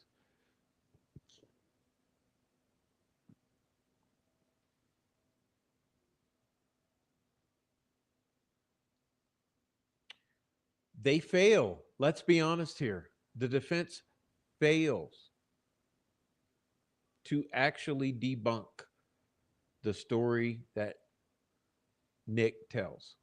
Let's be real here. They point out certain elements like the inconsistencies in the descriptions. Uh, they're talking about what's being suppressed, but they can't prove what's been suppressed because the judge has limited it from presentation, like Keegan Klein, Ron Logan, you know, Brad Holder, Patrick Westfall, Odinism, and blah blah blah blah blah blah blah. Go for it. It's got to leave all that out.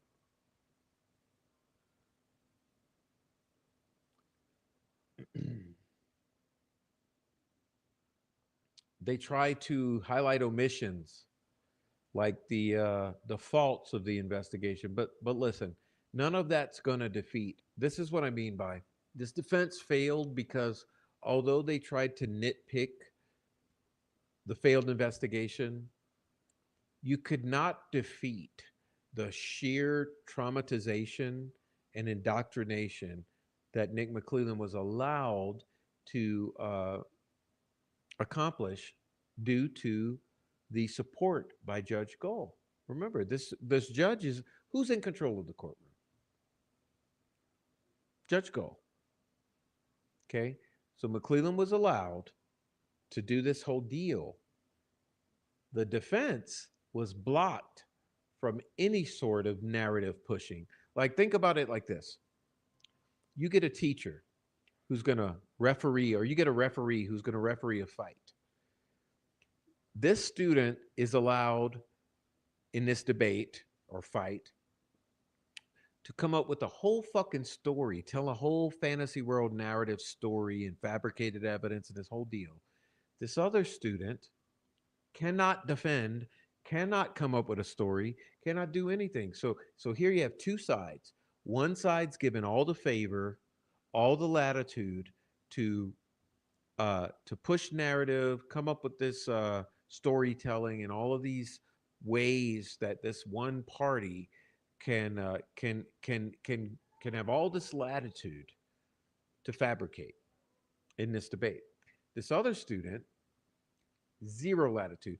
You have zero ability to storytell, zero ability to defend.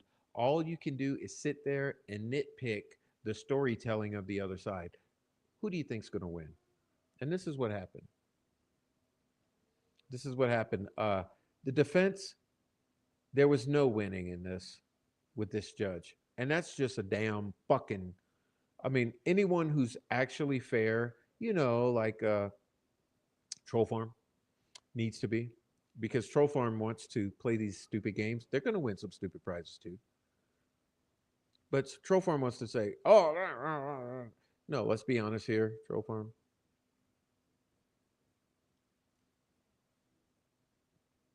All the defense was allowed to do was nitpick at little fucking petty things. And Nick McClellan was allowed a broad fantasy, traumatizing and brainwashing. And guess what happened?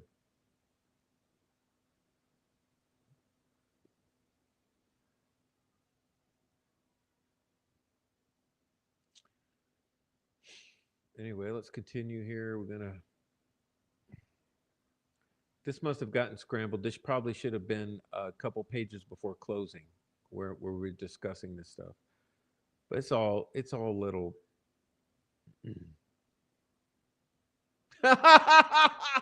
Look at this.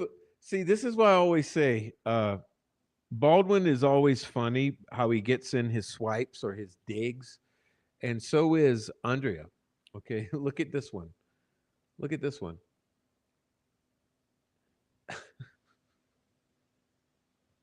I cannot even handle this without breaking out into maniacal laughter. Look at it.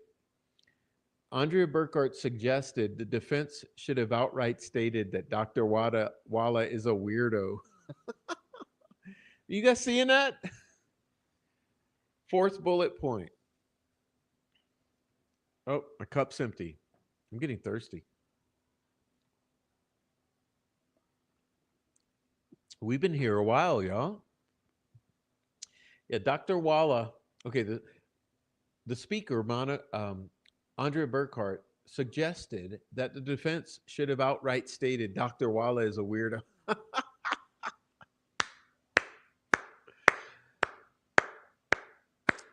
Andrea Burkhart, I'd take you to dinner for that one. That right there. Oh my. Oh my. That's a great one. That one bullet point, that earns the dinner. Sorry. Sorry, you're pretty badass for that one. I'll give you the props on that one. I'm sure we'll disagree on a lot, but you won. Weirdo. And I'm still working on which group she was in. Trust me, she was in some Discords, some Reddits, some text messages. We're still working on Walla. Okay. Which again, let me ask you this, Defense Shill's weirdo fucking Mean Girl Club. What's your fucking issue? Can we not both work on Dr. Walla?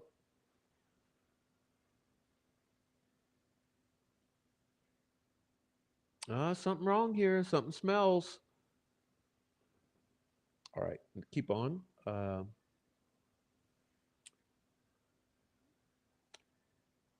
Burkhart also says the defense's approach sounded somewhat defensive. It was suggested they didn't shoot down every single point, which means ineffective assistance of counsel.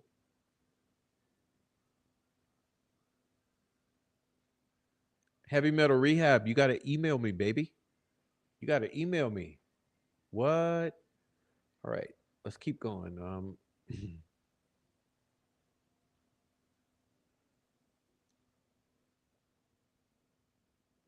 The speaker thought the defense's points about Google searches and common items in Carroll County were solid. Another effective tactic was listing item after item that the state didn't address. Yeah, how about the DNA of any other females or unknown males?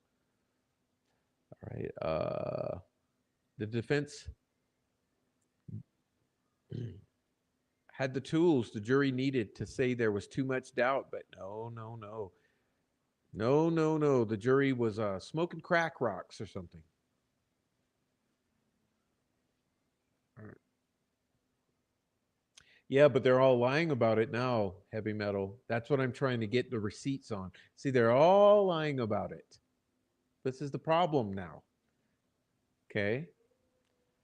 What else we got here? The prosecution's closing was described as having an inflammatory and not proper argument, appealing to passion and prejudice. That's what I'm saying.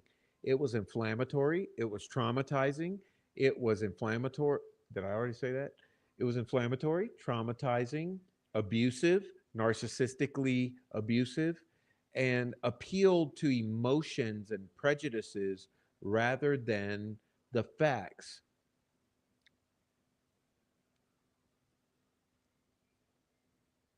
All right.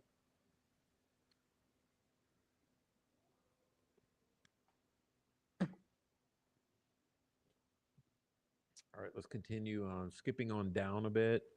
The prosecution quoted the defense saying words matter, asked why Richard Allen's words don't matter. Well, hey, buddy, here's why. He was in the middle of a psychotic episode. He was being threatened, tortured, and abused in that facility. He was being forcibly medicated. He was also banging his fucking face into the steel doors of the facility. Uh, do you know that's why his words don't matter? Because they were not coming from a sober state of clear consciousness. They were coming from a delirium and psychosis that you would not understand unless you had experienced it or seen someone experiencing it. They matter to you because they were necessary for your conviction. Because let's be honest here, without you torturing and abusing Richard Allen and coercing confessions out of him using Dr. Monica Walla, you would have never had a conviction because you had a paper thin case. You had nothing. You had a fabricated bullet.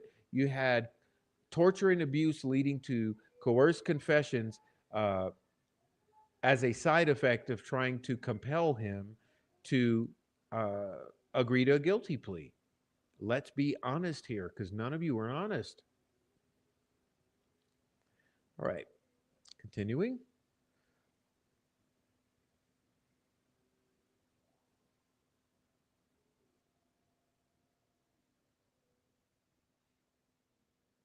There's a whole bunch of gaslighting I'm going to skip. Okay. Excuse me. Instructions to the jury. They must find the defendant not guilty if the evidence can reasonably confirm the defendant's innocence. If there are multiple interpretations of the evidence, which there are, the jury must use the one that favors the defendant's innocence. Hello. Am I the only one? Is this like Twilight Zone? Why do I feel like this is the worst episode of a nightmare of Twilight Zone? They must, these are jury instructions. You must favor the defendant's innocence. Hmm. Hey, Majesta. Yes, if you Google pharmacological torture, you see Haldell specifically listed as a tool. If you look up coercion control, it details exactly how they tortured him in an effort to control him. Yes, and my whole theory, Majesta, is that they were attempting to compel him to take a plea deal. Remember, the troll farm pushed on that for over a year and a half. Look, everything the troll farm does was done with absolute inner knowledge of the motivations and the what's the what am I trying to say? The objectives of the state were projected through the troll farm.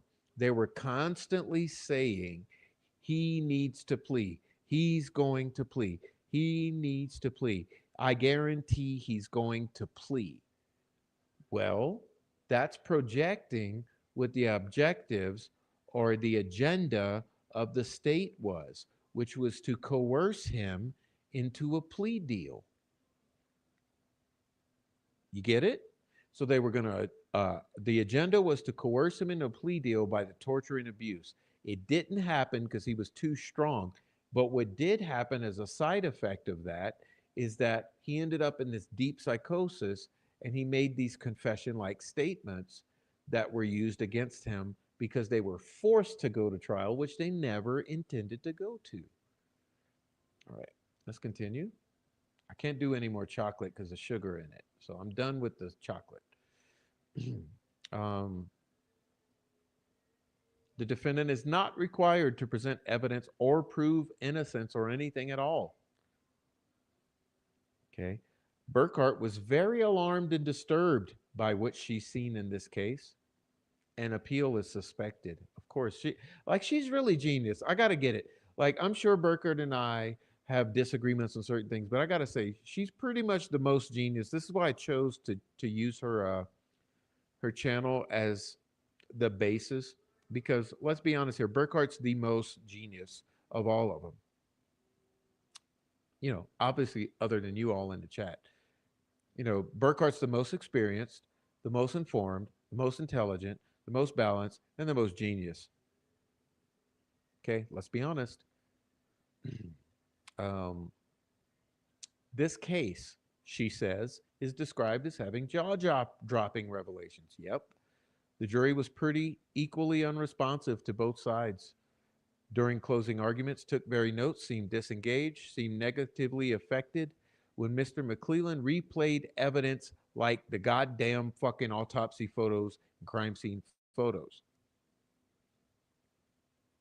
A commenter hoped the defense would highlight the state falling short of opening statement promises. She also agreed this is an effective way to show burden of proof, highlighted the state failure to show that the jury can't convict this guy. Okay. Um,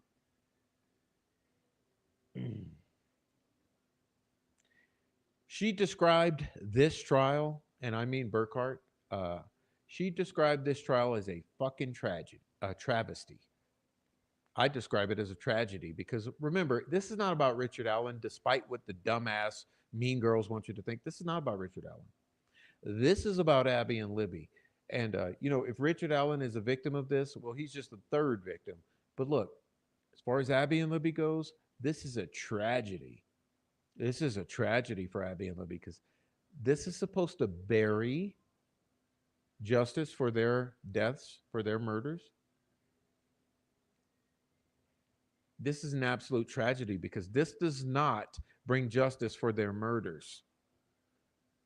And for Richard Allen, yes, it's a tragedy because his guilt is not proven. And for the state of Indiana, yes, it's a travesty because it's absolutely horrifying. And it's a clown show, a shit show, a circus. And their corruption and bad faith was on full display.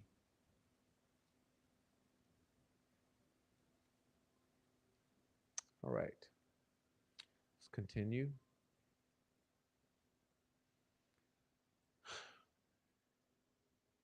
She found the idea of sticks placed on the bodies to cover the bodies being implausible, and Abby's body being clean, implausible. Yes, everything about the crime scene absolutely implausible. Okay, and it's absolute because it's an absolute lie. But this is why they don't want the crime scene photos out. It's not about re-victimizing the Patties. It's about that they don't want you to see that crime scene, and they don't want you to see those sticks on the bodies, and they don't want you to see the posing of the bodies and the cleanliness of the bodies. That's why it's under seal. The one man perpetrator theory doesn't seem to fit, she says. Okay.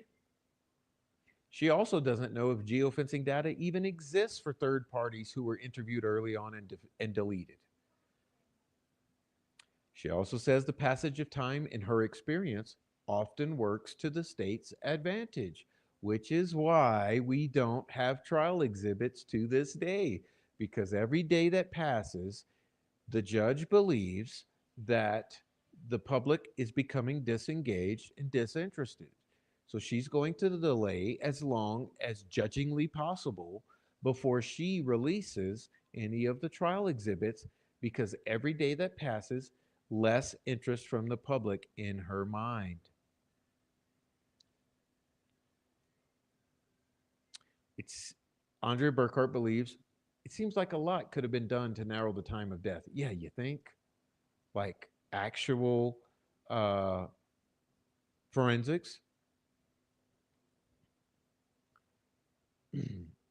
She doesn't see this as a mistake. She hopes the jury delivers a not guilty verdict. All right. I'm going to skip some of this. It looks like once again I scrambled it. I apologize, dudes. I tried to put all these videos in order, all these transcripts, I should say. Apparently, I misshuffled this one too.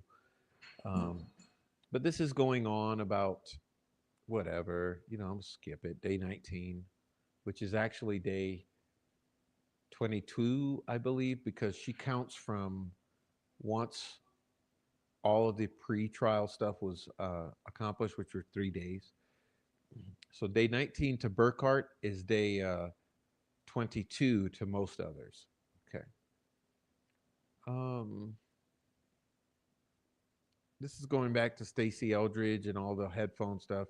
We've already covered that ad nauseum. You guys all know it. Um, Junk science. And that's it. Okay. That's it. That's it. So just a moment, please.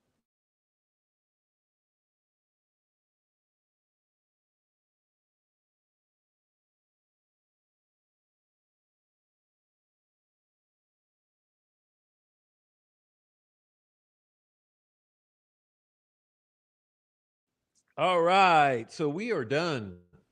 And you guys, that completed in its entirety the review of Burkhart's coverage of the trial of Richard Allen, also known as the trial recap. This was part four, the final jaunt through the notes from Miss Burkhart, thanks to AI processing her transcripts. And I want to thank Miss Burkhart for actually taking the time to go sit her butt in that courtroom, and then furthermore sit down every day afterwards for hours and hours and give her opinion. I couldn't take it all in because it was so much. But in lieu of cameras in the courtroom, we got nothing better. And so, wow, wow, wow, wow, wow, wow. Can you believe it? Can you believe that this was pulled off?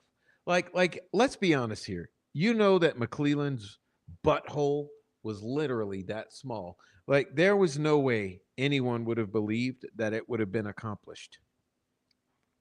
Can you believe that it was accomplished? That they successfully accomplished the railroading of this guy with paper thin evidence, basically zero evidence. Every aspect of this that we've discussed has been obviously uh, artificial or constructed, fabricated. I mean, from the bullet, complete fabrication, to the Dan Doolin, which is okay. Obviously, no recording, no handwritten notes, no confirmation, conflicting with what Alan says. To the lost miraculous tip found in a drawer from Kathy Shank, the miraculously before the election. I mean, just fabrication. You've got the lies about what was said on this alleged Libby's video. Would that be a gun? And there's a sound of a gun racking. You've got a fucking bullet don't make sense. You've got Weber lying about what time he comes home, and Nicholas McClelland allows him to get away with it. You've got the no defensive wounds on the body. For some reason, a girl's nude and then she's dressed again, and you're saying the guy's rushing to get out of there, but he has time to do all that and kill two girls and not leave any defensive wounds and somehow stage the bodies and drain the blood and put fucking sticks. And they say the sticks fell, but then they change the story. Say the sticks are covering the bodies. Sticks don't cover the bodies, but less than 3%, which is absolutely nothing. And there's right angles all over. You got Kelsey's hair twisted around the fingers. You got fucking spit or something on the girls. You got semen. You got pubic hairs. You got all kind of fucking shit. No one admits reality. You got none of the witnesses describing Richard Allen. They're all describing some big, tall, muscular guy. You've got I don't know. You got fucking Sarah Carba just telling some other fucking fantasy world story. You got Betsy Blair don't make sense. You got the little classmates don't make sense. You got the 1963 or 65 Comet description. It's left out of the whole story. They got the purple PT Cruiser suddenly turned into a Ford Focus. You got this, that. Absolutely nothing whatsoever at all makes sense.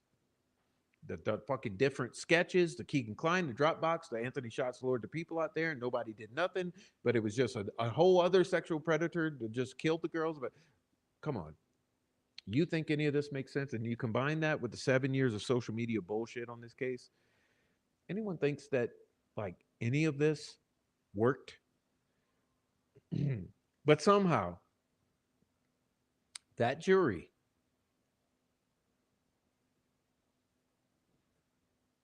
did what they did. And and McClellan accomplished a miracle that even he didn't think he would accomplish, because the objective was never to go to trial. It was to railroad this guy, to force him or compel him by torture and abuse and death threats to confess, or i.e., take the plea deal.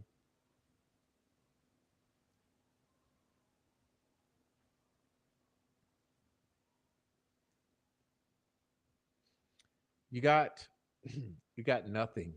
We got nothing. And I'll consistently say, here's a problem with the prof. Okay, this is why the defense shields the mean bitch girl club. They don't like me. I'll never say Ellen is 100% thousand absolutely innocent, because how in the fuck would I know that? How would you know? None of us could know. But here's what we definitively can say: he was 100% not proven to be guilty, and that should be the standard in this court of law and in our justice system.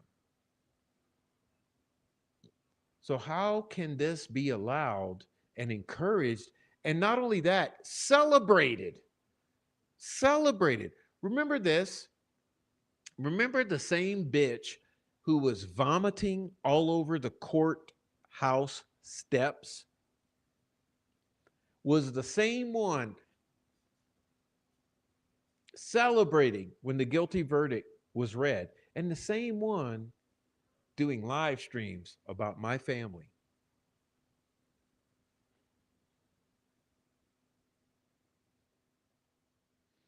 Can't make it up, man. You can't make this shit up. It's the Delphi murders. It's the rednexicity. And anyway, I like to thank all the murderous troll farm for coming in and trying to harass us, troll the chat, throw us off course, reveal to us your horror character avatars and account names. Thanks for continuously exposing yourselves. Um,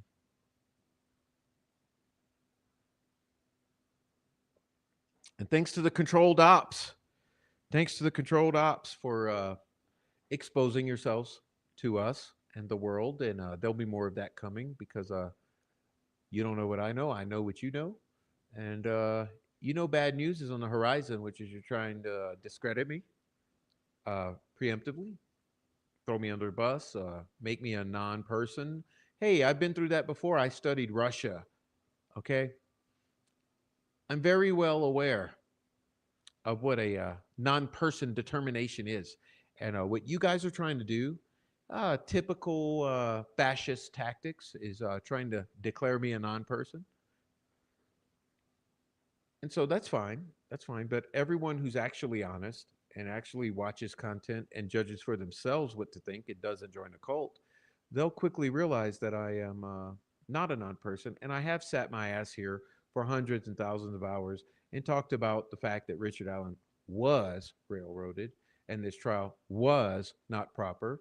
And the state of Indiana and the Carroll County and all this was wrong in all that they've done, and that this is a cover up.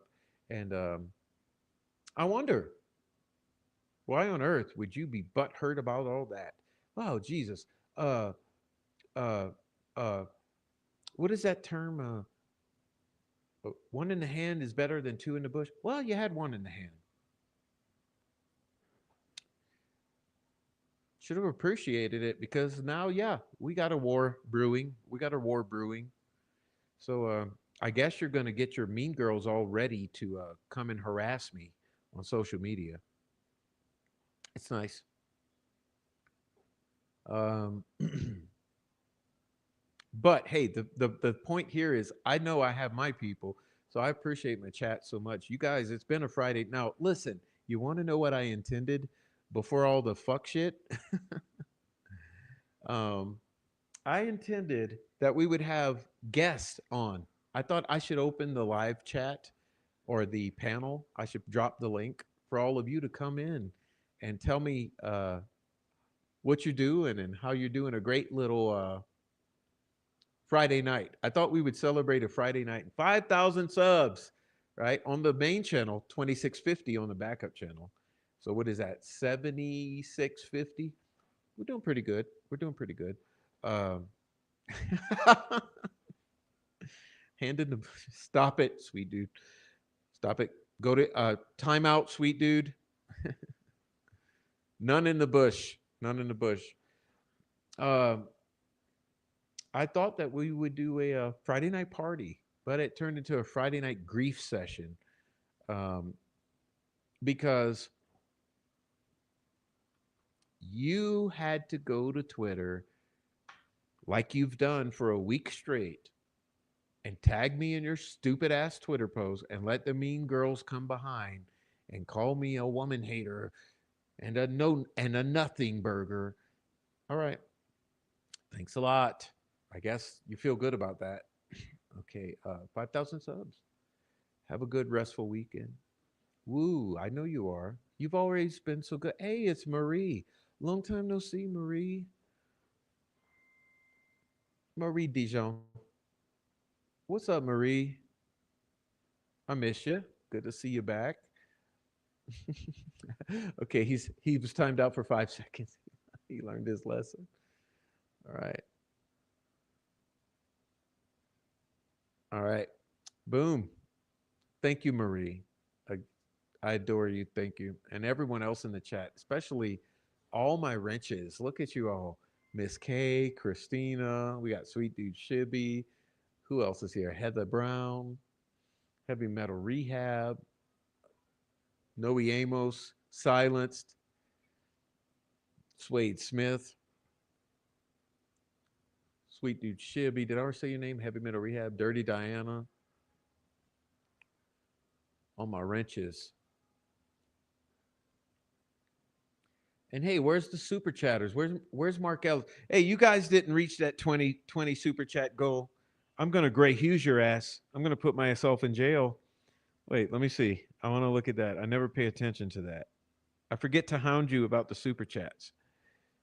Let me see. I want to see just to laugh. Where did we get?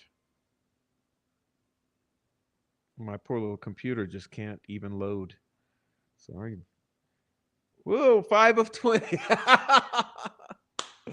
5 of 20. That means 5 super chatters. So I'm not gonna be Gray Hughes in you. But yeah, out of 20, we got to 5. So yeah, super chat your ass off. Good job, 5.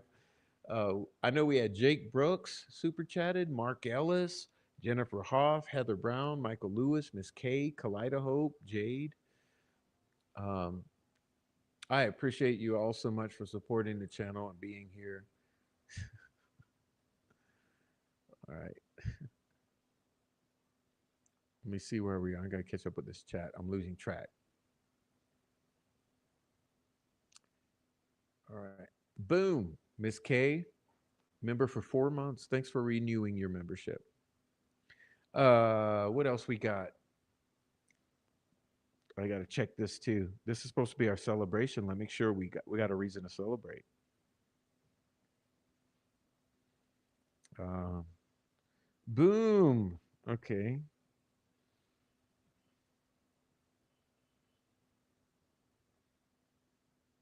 Wow. So again, thank you to Samantha Springman for being our 5,000th sub on this channel. We appreciate you so much, Samantha. A silence $5 super chat. Thank you, $5 a silent super chat. Okay. Amy says, thank you for supporting, whether through likes, comments, donation, memberships. No name, who I don't know. No name, who I don't know at all, says I don't have a wrench because I don't know you, dude. All right. Let's see who else we got in here. Debbie Packer, Barbara Borman. What's up?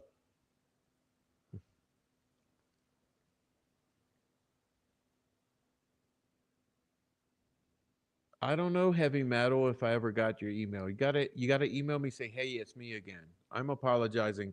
I try to say to people that I miss a lot of emails because there's so many that it's hard to keep up with them. Just like the comments that come in on the replay, sometimes I miss the comments. It's not because I don't like them. It's because if when there's a flood, it's hard to keep up with them. So apologizing if I missed your email. It's not because I didn't like it coming in. It's because I might have had 5 others that day, and I was replying to one or two, and then I just forget to come back and get the others. Um,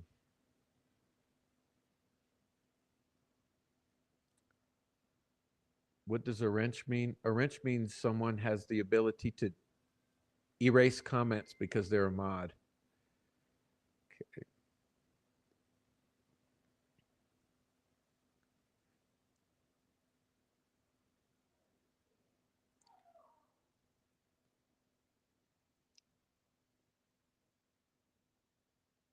All right, y'all. And this look, go subscribe to Adrian True Crime. She's called In Light in the Dark. or Dark Arts by Adrian. Go subscribe to her. Go subscribe to Noe Amos, the guitar player on YouTube. Okay. Also subscribe to Rebecca N 1965. Subscribe to Dirty Diana. Subscribe to oh, who else is a YouTube channel up in here? I know It's a New Day is usually here, but she's not here to celebrate tonight. Girl, you got me crying. It's a new day. Where you at? Oh, it's a new day. She didn't come to my party. So sad. So sad. Go subscribe to her anyway, though. Um, Four pit bulls across America. I can't remember who else. I'm not the best at remembering everything all the time. Anyway, also, well, I'll leave it at that. Some things I just should never. I say too much already. I've been already saying things for 4 hours, and every 30 seconds is clippable. So they'll clip. They'll clip. Prof said baby bag. Prof said kiss his ass. Prof said mean girls. Prof said you're a lying bitch. You send. Prof said this one. Send. Okay.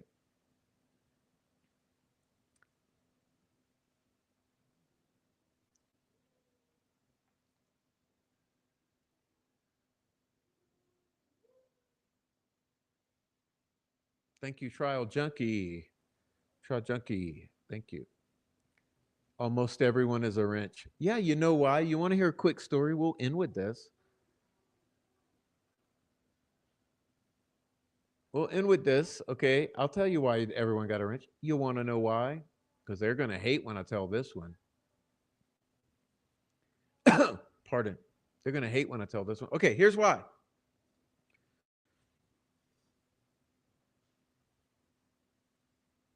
Because I got this friend, and, she got different usernames,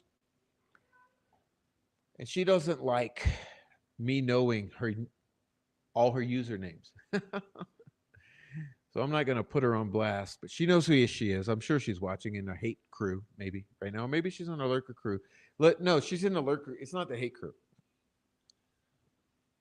She's in the lurker crew because she doesn't hate. She just doesn't want to be seen in the chat because there's all these alliances. So if she's seen in my chat, well, then she thinks that, oh, if she goes to this chat, that someone's not going to like her. Da, da, da, da. You know how it is. It's these YouTube street games. But anyway, she's like, so this is what happens.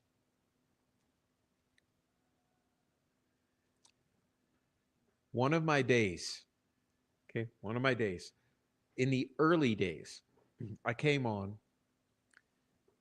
and you see the way this troll farm works, when you come onto the case, they surround you like the plague. You come onto the case as a new creator, they're gonna smother you right away for control. So what she did, no, or what she saw was this. So when I first came on the case, they all smothered me with control. And I didn't say shit, right, about the family for the first several shows. I was behaving.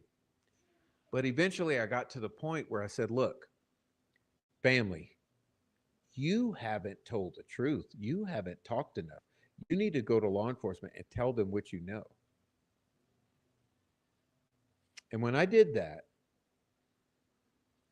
my friend just happened to be in a private group.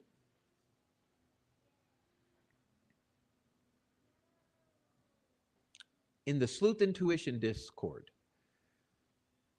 So Sleuth Intuition says, hey guys, fuck Prof. He talked about the family. You guys go up in there and you troll him. Make some fake accounts, go troll his ass off, run him off the case. And she sends me that very night or the next. She says, Prof, this happened. Sure enough, I go live. 24, 25 trolls come into the chat, and I only had one mod. One of them was a troll. One of the ones who had surrounded me.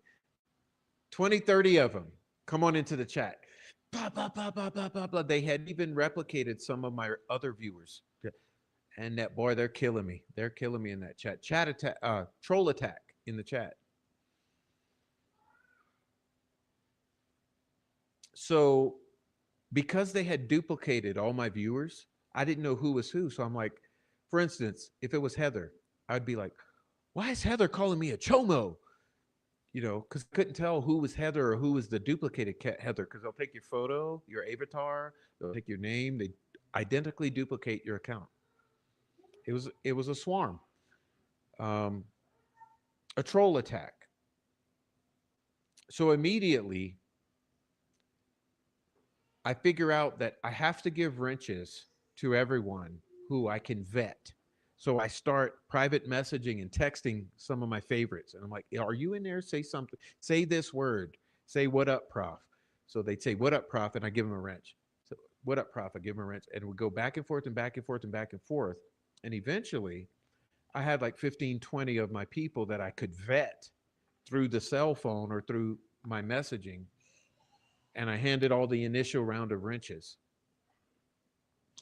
And that's the reason that after Sleuth Intuition sent the troll farm after me, because I mentioned the family not being completely truthful, that's the reason I got 20 something mods. And then ever since then, I periodically give a little wrench to somebody else that I vet and I love. And so that's the reason when you come into the prof, you got 50 or 100 mods, because over time, that's what happened. And true story. And I still have the receipts from all of that. It's absolutely true. And I can tell you the person's name. But like I said, she's playing safe because she's working these YouTube streets and she don't want to be seen in my chat uh, to be hated in others. And that's reality. Anyway, you can't make this shit up. And if you could, I wouldn't be able to make it up. I mean, I make up music. I don't make up these type of scenarios. Now I ask you, as I always say, you just tell me, why would it be all of this over the murder of two little girls, two children?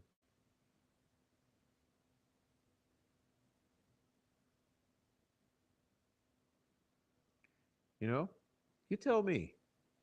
When have you ever seen a simple little murder of two little children? You know, the type of thing that happens every day. When would it be about all of this?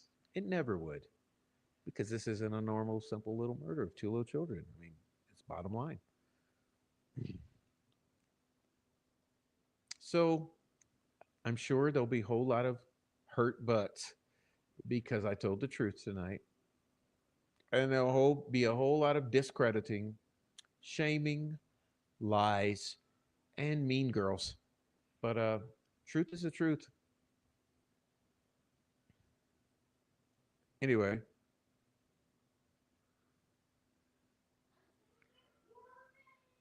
yeah, exactly. Exactly. Exactly.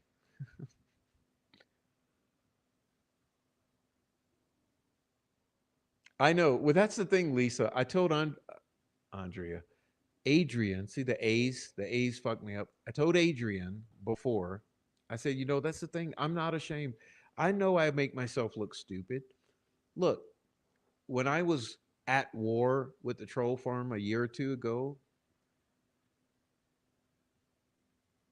okay, I knew it looked bad to be fighting with other YouTubers, especially females, because they love doing the he doxes women card. I knew it looked bad to be fighting trolls, but it was a necessary battle. But like you say, the end effect of it is now that people have seen it. Because let's be honest, if you can't see that Jinx 13 harasses people, stalks people, and is a true troll. I mean, look, she was just recently following Noe around to his court hearings. Why in the fuck is she stalking Noe at his court hearings? There's no reason for that. Like, you really have to like take the time, your precious time out of your precious day to like find a way to get in a vehicle that you're not even driving and get a ride over to a hearing to go sit in a courthouse for somebody else you have nothing to do with, just out of sheer hate and trolling. You see what I mean?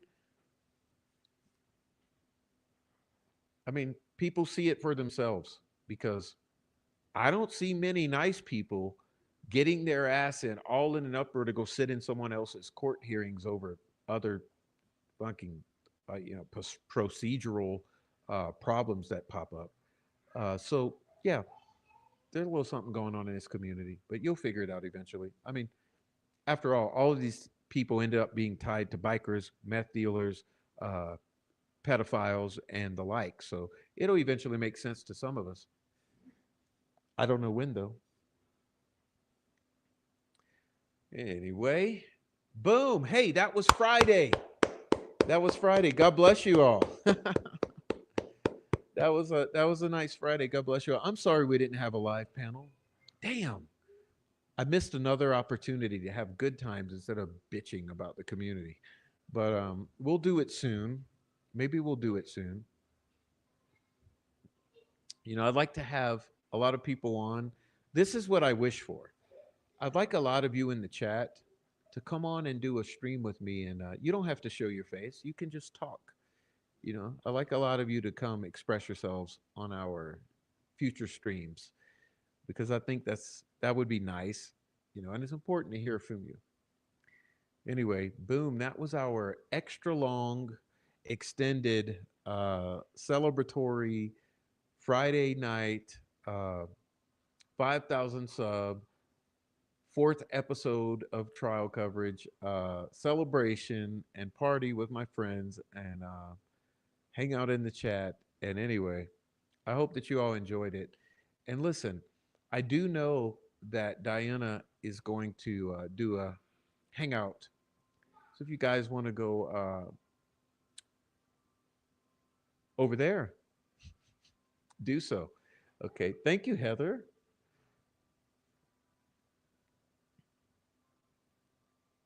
I just want to hear your Chicago accent. Yeah, because I like them. I like Chicago accents. Yep. Boom. Anyway, that's it. Hug your kids, hug your wife. Thank you to everyone in here. Hit the thumbs up. If you're on the replay, look, be a man. Be a man. Hit the comment section down below on the replay. Let us know you're here. Okay, I appreciate you all for being here. And we'll do a stream soon and talk about some cool stuff and not complain and talk about problems. So hopefully we'll do cool stuff next. And yeah, thanks for all the congrats. I love you guys. Talk to you soon. And I'm out. Hide your kids, hide your wife.